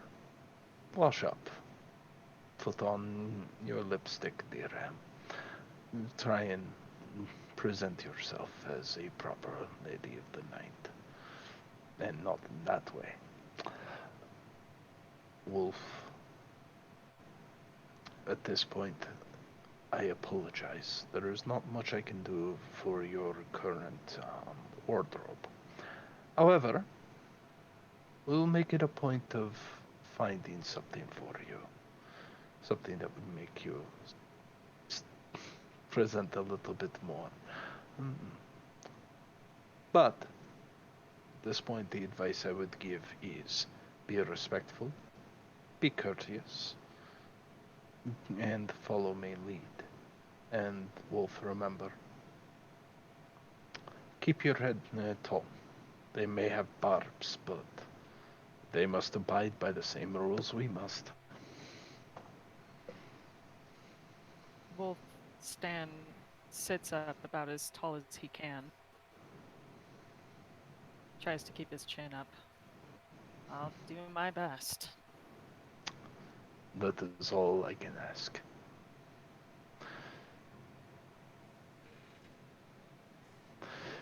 He eventually drives to the Haven. If you want to fast forward unless something happens, by all means. Nope, we can go straight to the Haven. He makes it a point of wearing a large overcoat, but now he dresses himself in his priest's garb, which is this almost, it is actually a priest garb, white collar and all. Though in the front there seems to be like a design that makes a loose pentagram pointed down. He prepares his hair and all this. You can see he's going that extra mile.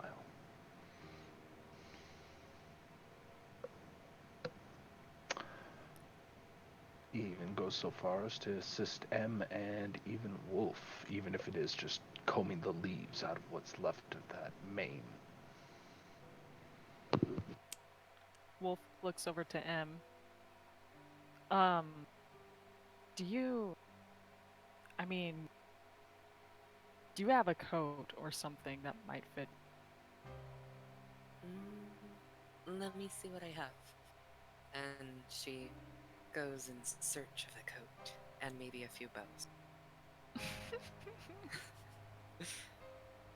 You have whatever it is that you feel that you have in that regard. I feel like...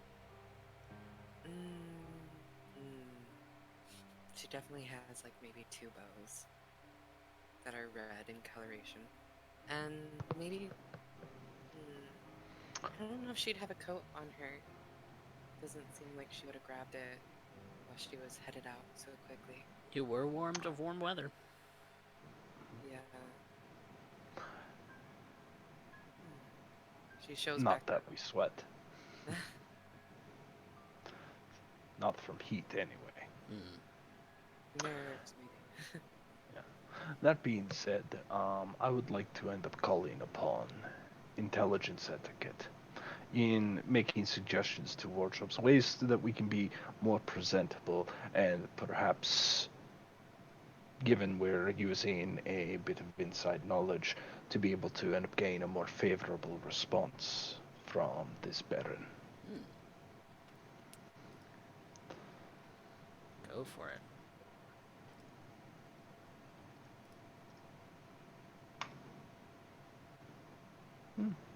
Good enough. Yep, you definitely are able to make sure that all of the clothing is clean and tidy, and that everyone is as presentable as their belongings allow.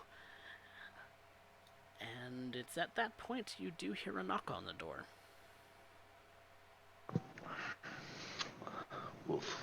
yourself hidden for a moment. Wolf moves to the corner and obfuscates. Em, would you be kind enough to open the door? Urien keeps us at least a good 10 feet between him and the door. But he is going to be out in the open in his priest garb. Hurriedly kind of speed walks over to the door and breathes. And do we have like any like a thing that I can see out of the door, or is it just a plain old door?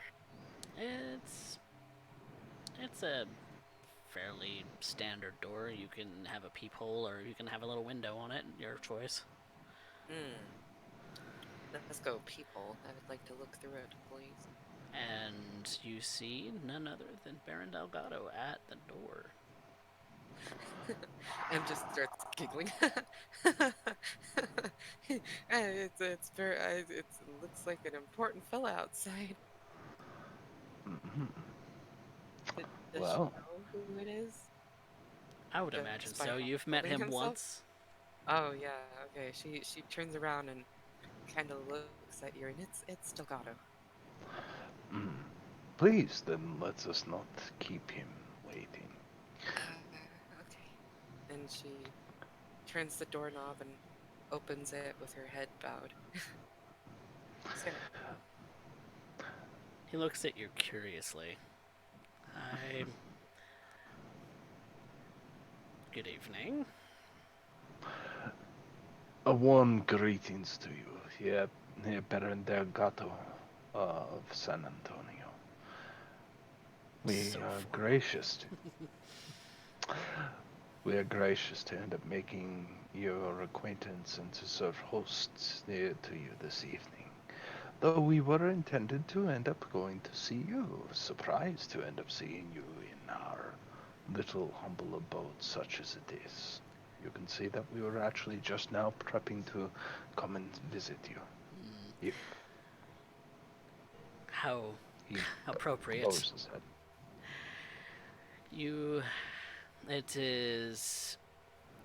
It was on my mind that I should come and see how you all are settling in.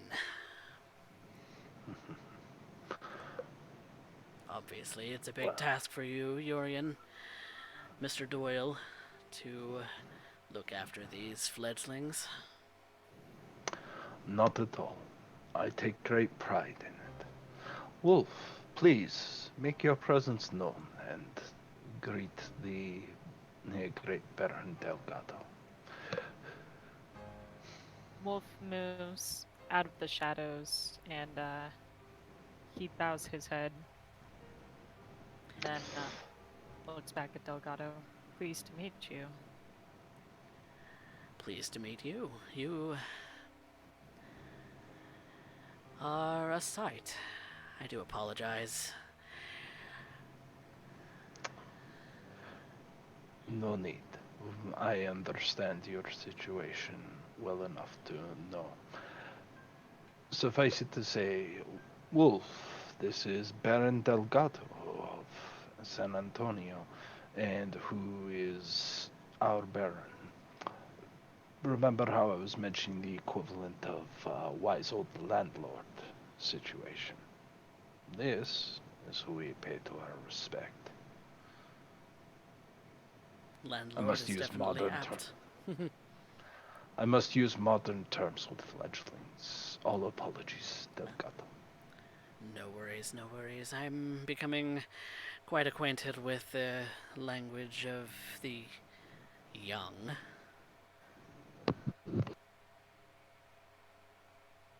Please, might you have a seat at our table? Thank you, Mr. Doyle. Think nothing of it. He goes to end up moving the chairs and opens a space for first Delgado, of course, but then afterwards for Wolf and M, respectively. He remains standing.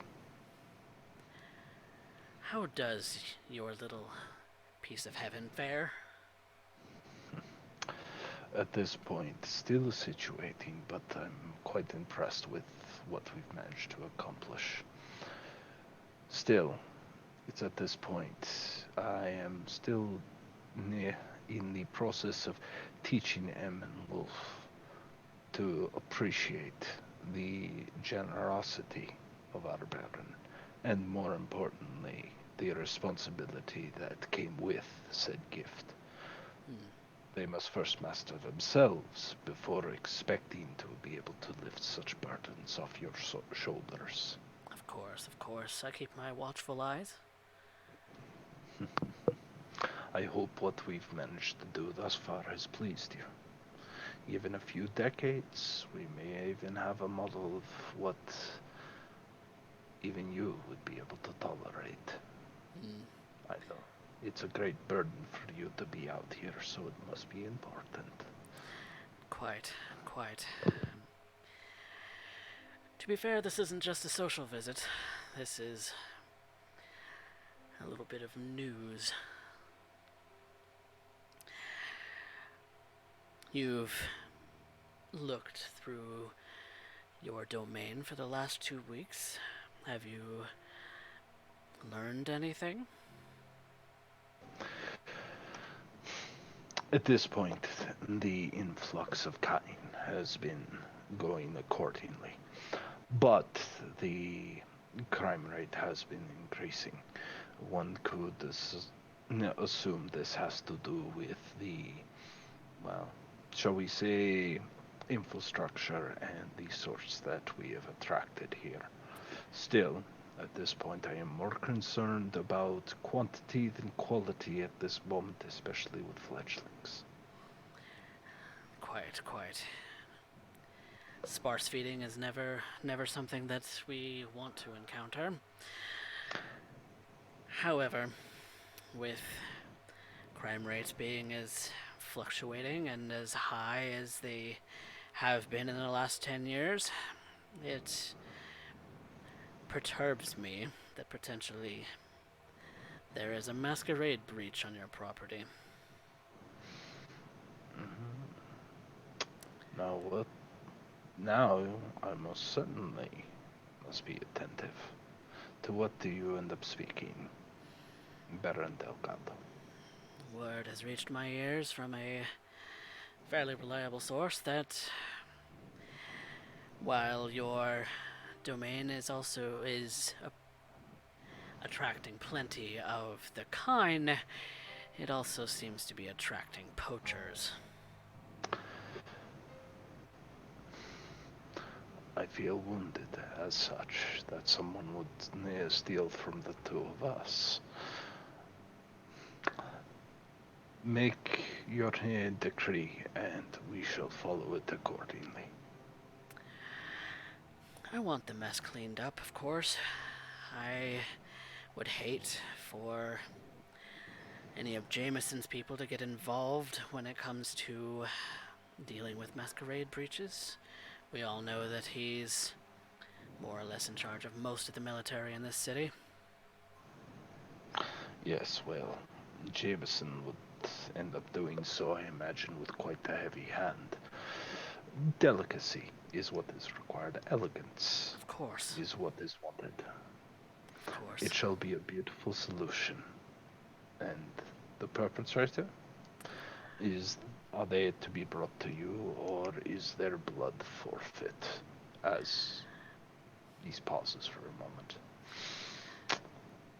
As would be just for one who ends up putting all of our lives at risk.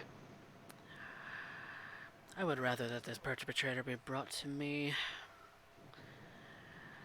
There may be, while they may be stealing from my property, your property, it is important that we not act rash. Your wisdom knows no bounds. So, I don't have a name.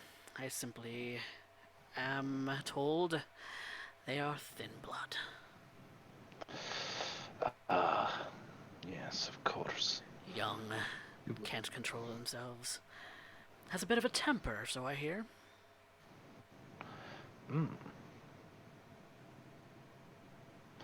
Bad temper. For a thin blood, yes.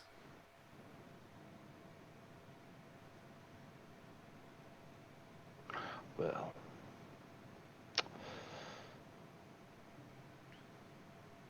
he thinks about this for a moment. We shall investigate the matter. Do you have a location from which we can begin searching? It seems that they have been prowling around, not really staying in one place. Seem to be gathering a few people who may take kindly to them. I'm not positive at all. I simply know that they exist. A mutual And- friend, maybe, has given me this information. I would like to use wits and politics to figure out who he might be referring to. Go for it.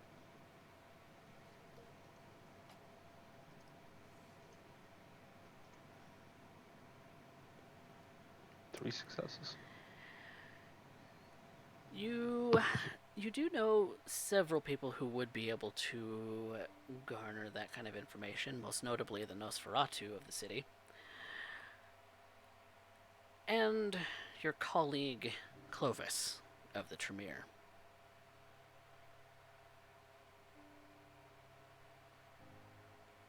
One whom you have had dealings with in the past, but they've been fairly amicable and there's no bad blood or anything. You just don't work very closely anymore. No, of course not.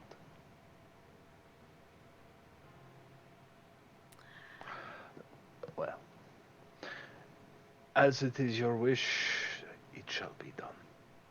And we shall make sure that the individual is suitably educated before arriving, so he may have no doubt as to what it is that he has perpetrated. I appreciate that, Mr. Doyle. We are here to end up serving the Anarchos, and in doing so, we must watch for each other.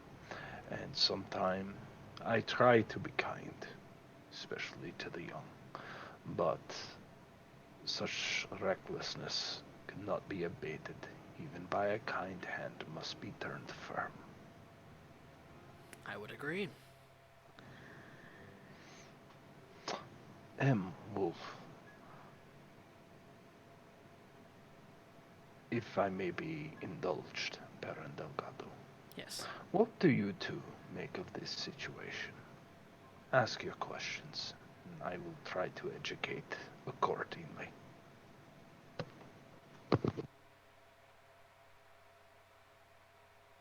Thin bloods.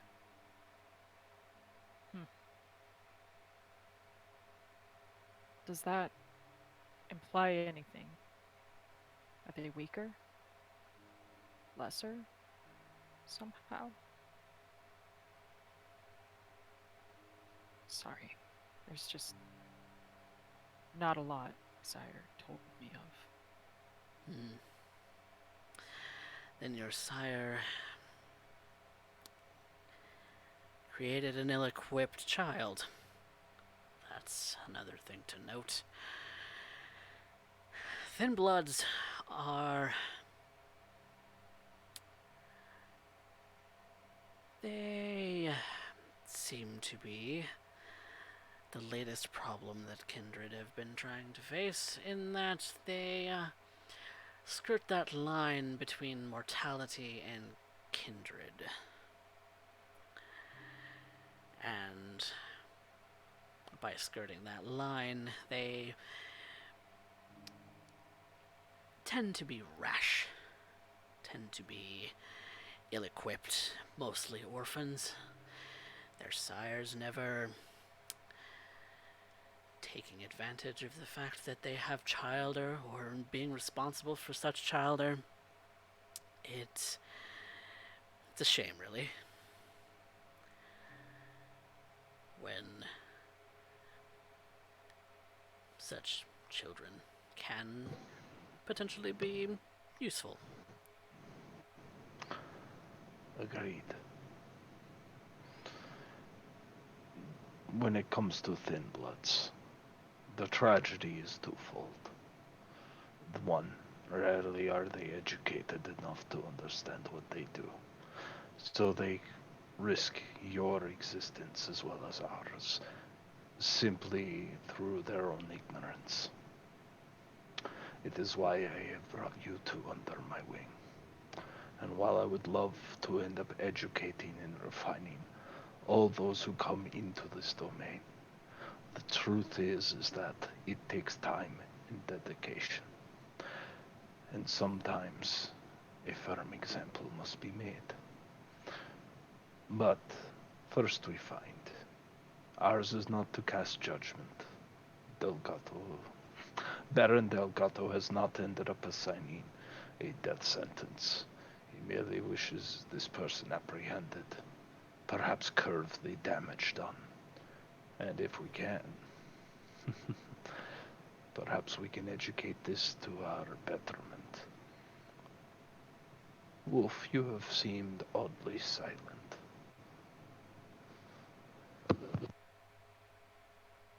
Mm. I mean, I guess. What would you have us do with them? Are we supposed to capture them? Simply hold them for a short amount of time and inform me immediately, and I will be present to take them off your hands. All right. I can do that.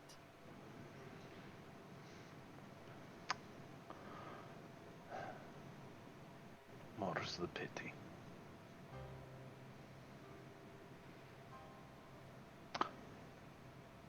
I was wondering if M could have been taking notes during this. Yes, you can take notes as much as her little heart desires.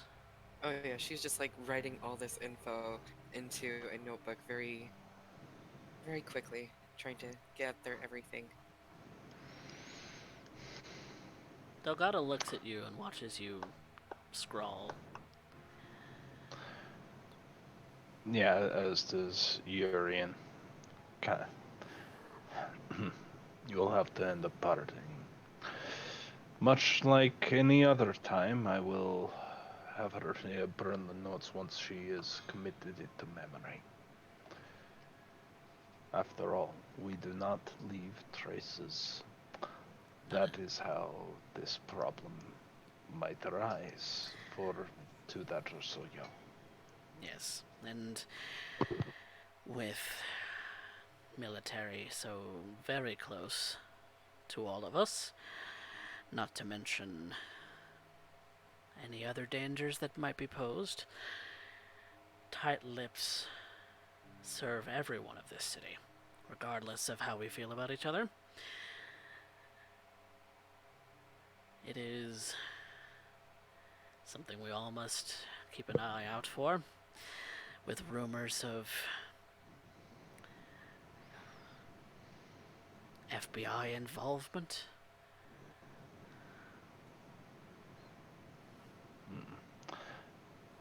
That is unnerving. Still, we'll focus on one task at a time. Yes. To bring this thin blood. Our search can begin tonight, if for what little the moon might offer. That's when Delgado kind of looks at his watch. It is getting rather late.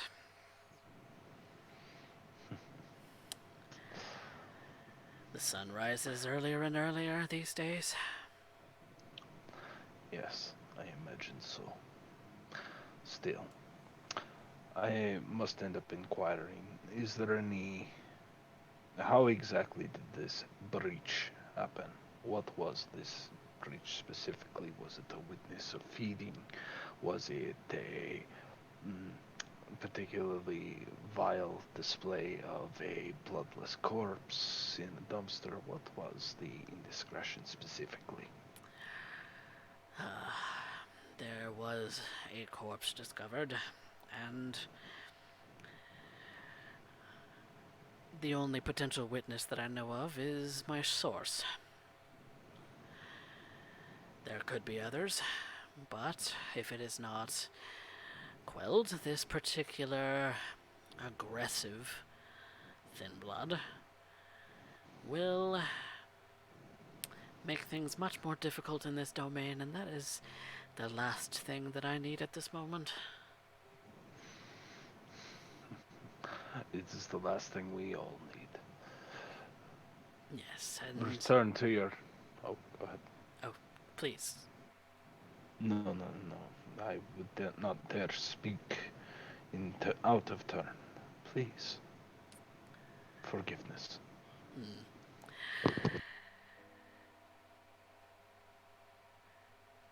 I was simply going to say that we are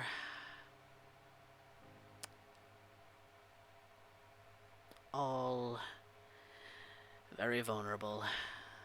So, take care of this as quickly as you can. Go back to your haven, Baron, and place this away from mind. As far as you would be concerned, it has already been handled, simply with a word. Your will, our hand. I would hope so.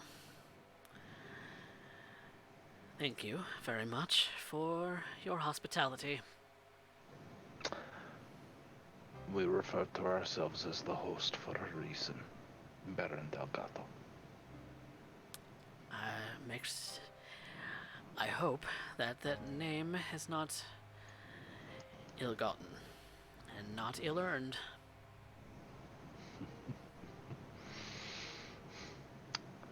Good night. Good night, He Mr. looks. Doyle. Wolf. And he makes his leave.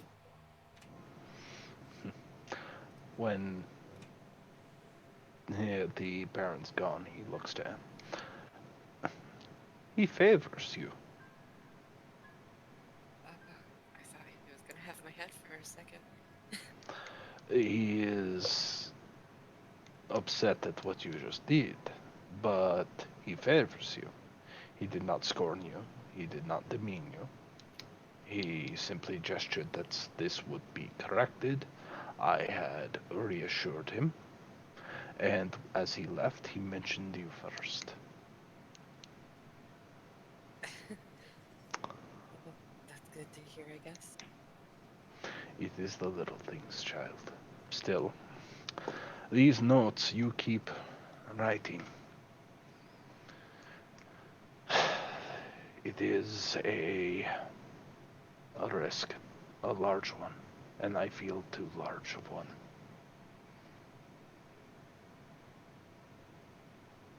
I can dispose of them immediately if needed. It is not the immediacy that concerns me.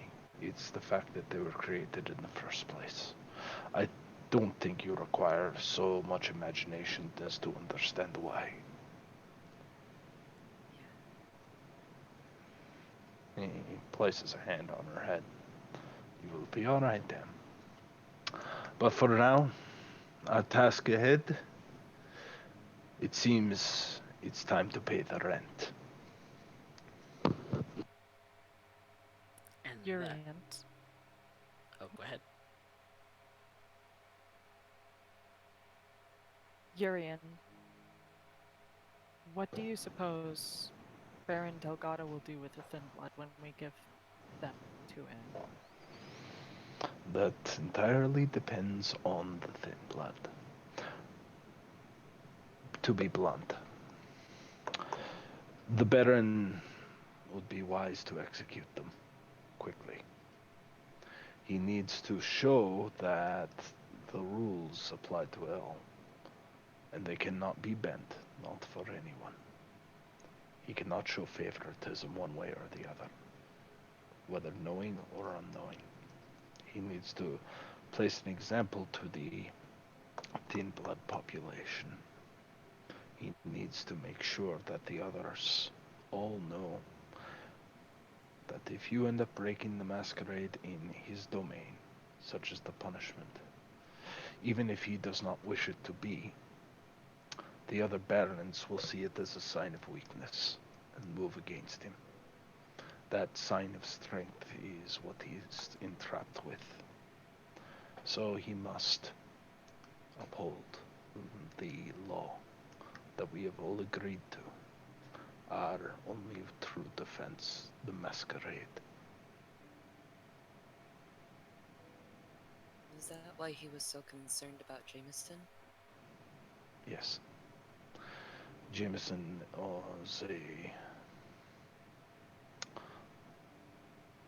from what I remember, Jameson, Baron Jameson, is in a precarious situation himself. While he may have influence amongst the military, if the FBI starts snooping, he might lose a great deal of influence, or he would have them tied. And unfortunately, he cannot afford to appear weak. This seems appropriate, but long term it is foolish. Brings us all under danger. So, to avoid conflict with him and Baron Batista, Baron Delgato has to end up acting quickly. He has tasked us because he has given this domain to us, and should we fail, it gives him plausible deniability. It is a simple play, but an effective one.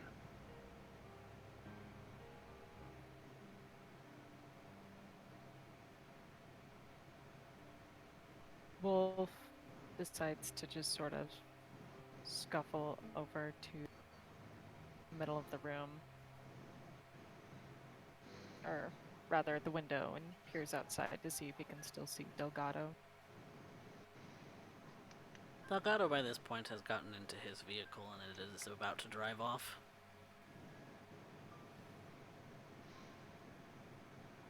He decides to look back at the group. I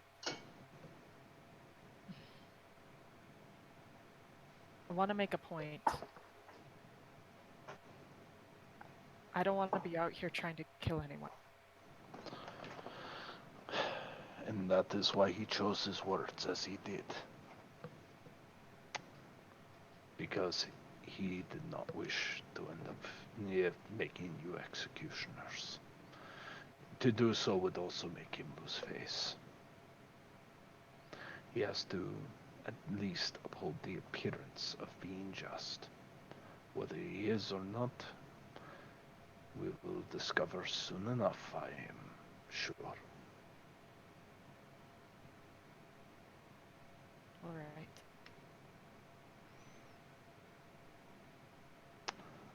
But the evening grows late. I will end up making a few contacts. I will do what I can to achieve information.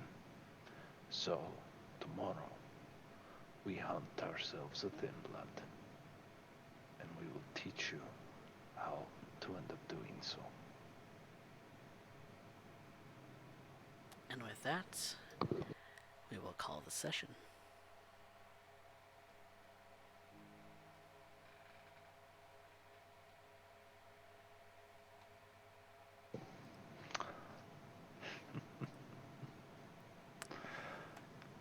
What do we think?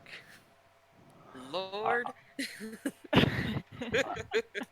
I hope you're appreciating the dissection of the politics, and I hope I'm not too far off. But Oh I think no, I got I a lot love of it. I love it. This is awesome. I love it. I'm really having fun with this. Mhm. I can already tell there's going to be a lot of conflict with the situation and Wolf. I'm sorry, I'm over chatty. It's been good. You're filling the void us awkward first time players can't fill. I love you all. You all are beautiful. Thank Thank you you guys so much for for playing. ST. So, Yeah. now we dish out XP. Oh, Oh. Ooh. So, in that regard, everybody gets one for the session. And I hope you don't mind, Eric, but I'm going to be stealing one from your book and do Ooh. a little bit of the plot stuff. So, best scene. What do we think? You can vote yourself, you can vote another person, you can do whatever you feel is just. okay. It was really romantic with in the park with Urien and M. It was a good time. I really liked that scene. I really liked the mood and the atmosphere on that. Urien's just like, yeah, own your power, whatever. Let's go on a walk. And M's like, oh hell yeah. And Wolf is like, oh hell no. It's gonna take a bit to break Wolf out of his shell, but I have no doubt that when Wolf does, he'll be magnificent. He's I just want to bashful. like sneak bows into his hair so bad. They'll just like Technically, yes. accumulate over a session. First they'll start with one, and then boom, there's 6. It wouldn't really stop you. I love him so much. All of y'all's Are you characters are fucking selecting amazing. both Spectre, or are you selecting one? Oh, I'm just select. Oh shit! I have to choose one person. Oh, well, we have an odd number of people, so Okay. Well, I select both, and now you two try and figure that out. Have fun.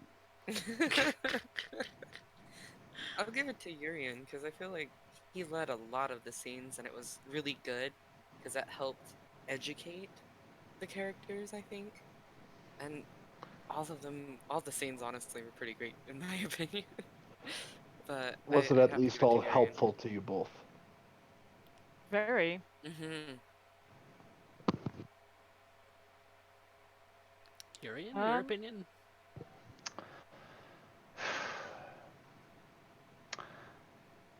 Honestly, give it I'd give it to M and Wolf scene because of the awkwardness at the door, and like I was expecting scrambled eggs where M would restart the conversation like 5 or 6 times, just like that wasn't right. Reset. By 100% the thought that that was where that was gonna go, but she gave up after Oh my one, so. Honestly, I was like literally sweating on the other side. I was like, oh, I don't know how to. by Literally the end, was channeling dial-up energy. just playing around in his egg salad. That's so my vote would have been M. So Okay, okay. Then that's. I think that still puts it on me though. Does it? I'm not really keeping track, I'm sorry. That's okay. Well, actually, it's a 50-50 split. Yeah, it's a 50-50 So split, so. because it's still between me and M, just for 2 different scenes. So ultimately, Should we high or low this? no. No?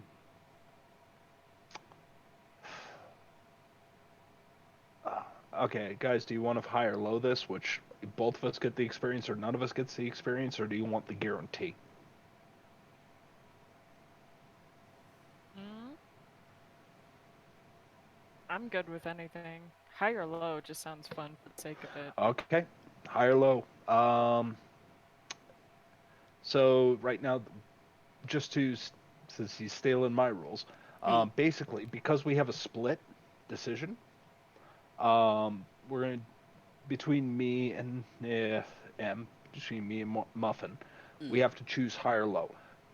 He's gonna roll dice. If we guess right, we both get an experience point. If we guess wrong, nobody gets the experience. Fair enough. Yes? So I guess we're rolling for it. I'm gonna give the choice to Muffin, high or low. Hi. Nope, sadly not. All right, no experience for that one. Better luck next time. Um. So, what do we think about moving plot? There wasn't really a whole lot of plot moving. I'm just gonna say Urien. I'll be Mm. selfish on that one.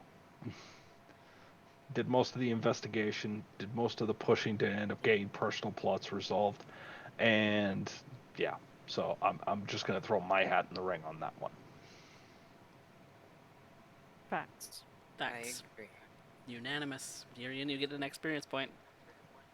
Hey, And was there a quotable line? I don't know. You tell me. best line, best one-liner. Mm. Lady of the, a proper lady of the night. Yes. Yes. I'm All so right. glad my mic was muted for that because I was just dying, yo. Oh my lord. Not that Beautiful. one. Beautiful. Okay. Is Urien stealing that Hashtag one? Urien stealing it. Mm-hmm. Mm-hmm. There you go, Urien. Yep. That's just a reminder to Em and Wolf. You need to step it up a little, maybe. This is how you earn experience. Well, you got to remember the reason I made those rules in the first place was to force proactive play, It's true. right? It's true. Like that's the whole point of it. Yeah. But hopefully you still had fun. I had fun. What about you guys? Yeah. Oh yeah. How you feeling? Um. You go, Spec. Oh. Well, proactive play is hard for me until I have a solid motivator Mm. from an outside conflicting forces, and now I have that. So, And Wolf that's is gonna go beat a motherfucker and try not to kill them, and I'm and excited for that. really what I wanted to concentrate on in this particular session was to get you guys kind of in character talking and then introduce a plot hook, if that makes sense. No, that Cool. makes all the sense in the world. So get you guys kind of used to each other's methods of roleplay and kind of get everything situated as far as like in character dialogue. For the most part, these things are going to evolve, but hopefully I presented in a good way. I don't know how well I did, Yes. but Monica is giving you a thumbs up right now, and I am Yep. too. yay! Um, I feel Thanks, like yeah. it was a pretty Monica. strong. Yep. Thank you guys. Nerve-wracking on that side of the screen, isn't it? Oh, it is. Oh God. What? He's implying what? Yeah. Let's go with it.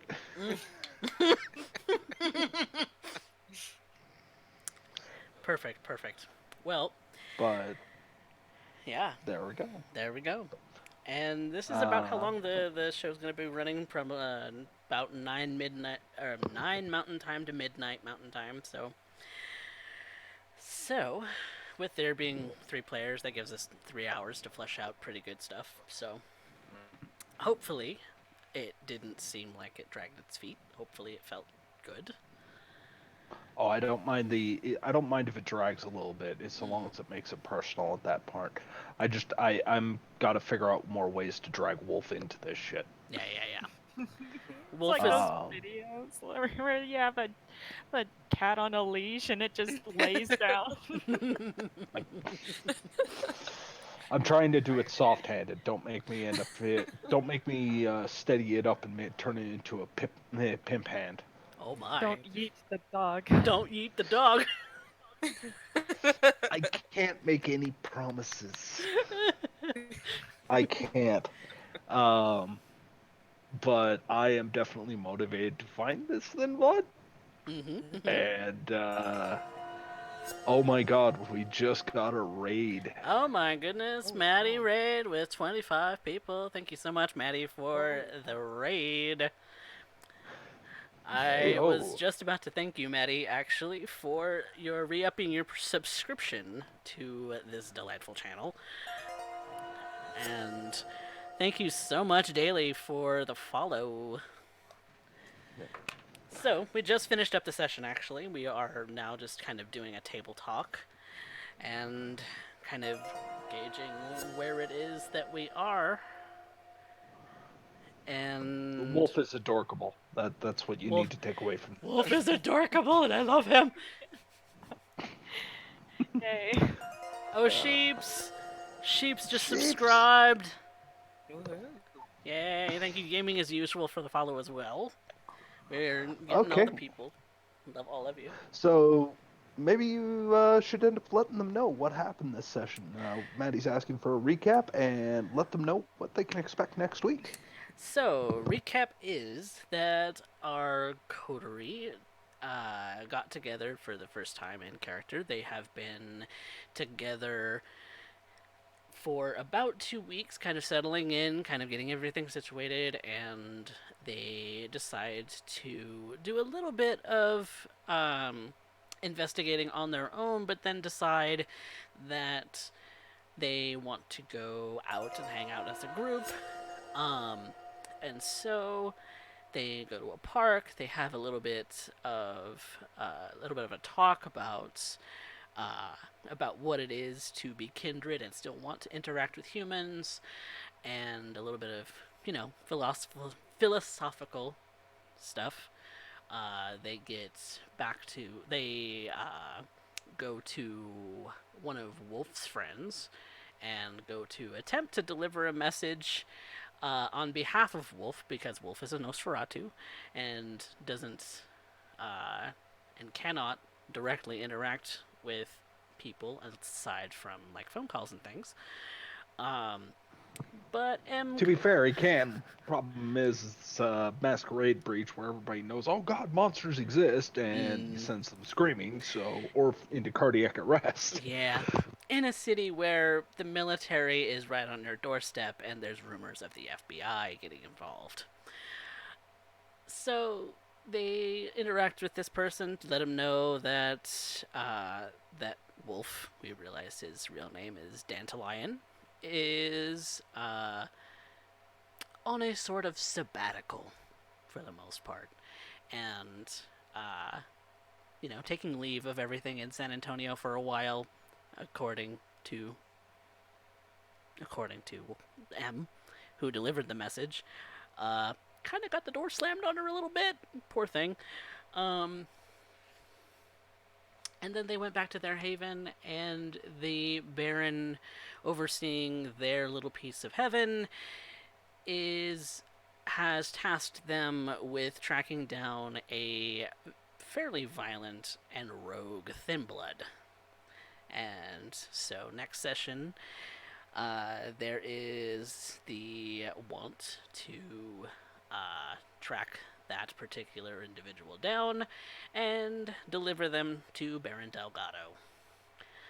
And that is what San Antonio by Night, Episode 1, is about. Skylar Pop, thank you for the follow. So, we have concluded today's session. Hopefully, you guys will come back for Episode 2. That will be next week at 9 p.m. Mountain Time, 10 p.m. Central. So, unless there's anything else, you guys can... Derek, if you want, you can plug your channel if you like. Oh no, this is your moment, man. For the most part, I'm pretty sure most of the individuals here who know me. Most everyone knows who Macabre already Derek here. is. Yeah. If you're familiar with Vampire. But for those of you who don't know, I am the storyteller for Detroit by Night, done on Sunday, where CoffeeCat is actually a player in my game, where he plays the Nosferatu mouse. And right now, he's stepped up And I couldn't be more proud to end up seeing that Mouse's, or and now I'm calling him Mouse, CoffeeCat is taking on the reins of an ST. I mean, there's really no higher compliment for what the heck I end up doing, which is try and teach this game. So seeing CoffeeCat say, "I'll take the reins, I'll run it, and if you want, jump in," I'm like, fantastic! I get to be in somebody's first VTM game as an ST.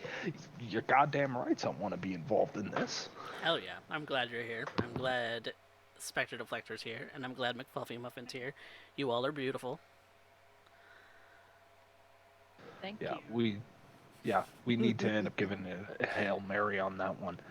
Spectre Deflector playing Wolf, and I'm kind of curious to end up seeing how that goes because there's certain things that Nosferatu need to go through, and especially for a first timer, yeah, a lot of Wolf's current inner turmoils are exactly what I would expect a Nosferatu to end up going through. Exactly. As for M, you know, our socially awkward social character for the most part, which is fantastic. Just watching him stumble over everything, trying to end up like, I'll do good, right? I'll do good. Taking notes in Right. front of the Baron, and like, oh god, I got to cover for you. She, she's just an adorable, awkward being, and I don't know. I appreciate y'all and all the hard work you put into this coffee, and I just Mm, be appreciate being a part of this. of course, of course. Thank y'all so much for being my players and giving giving me reason to stream on a regular basis because I currently don't have a schedule aside from this game and kind of getting me out of my shell, kind of, I guess. I don't know. But yeah, being a storyteller is a little bit nerve wracking when building everything, but it's good. I I need to build more scenes, I think, because that's a thing that I probably should do. And I will probably be doing that for next week. So at least Please, I have players. a direction to go this next session. So that gives me an idea of what to prepare for. So, We, we as players can definitely help you with scenes, I think. yep. Yeah, I definitely appreciate you guys so much for handling me and the really rocky start that the VOD is going to have. I am probably going to download them. I don't know if I will be uploading anything anywhere, but I just want an archive for myself at the very least. It's fantastic. So, um, yeah. So that's San Antonio by Night, episode 1. The introduction of the coterie, the host. With the most. And their little piece of heaven called Sanctuary. So, Yeah. we're gonna go ahead and call the stream here. Thank you all so much for watching and coming by. We are so blessed for this episode 1 to be like this. I appreciate all of you, and I am going to outro this properly. So, let's see about that.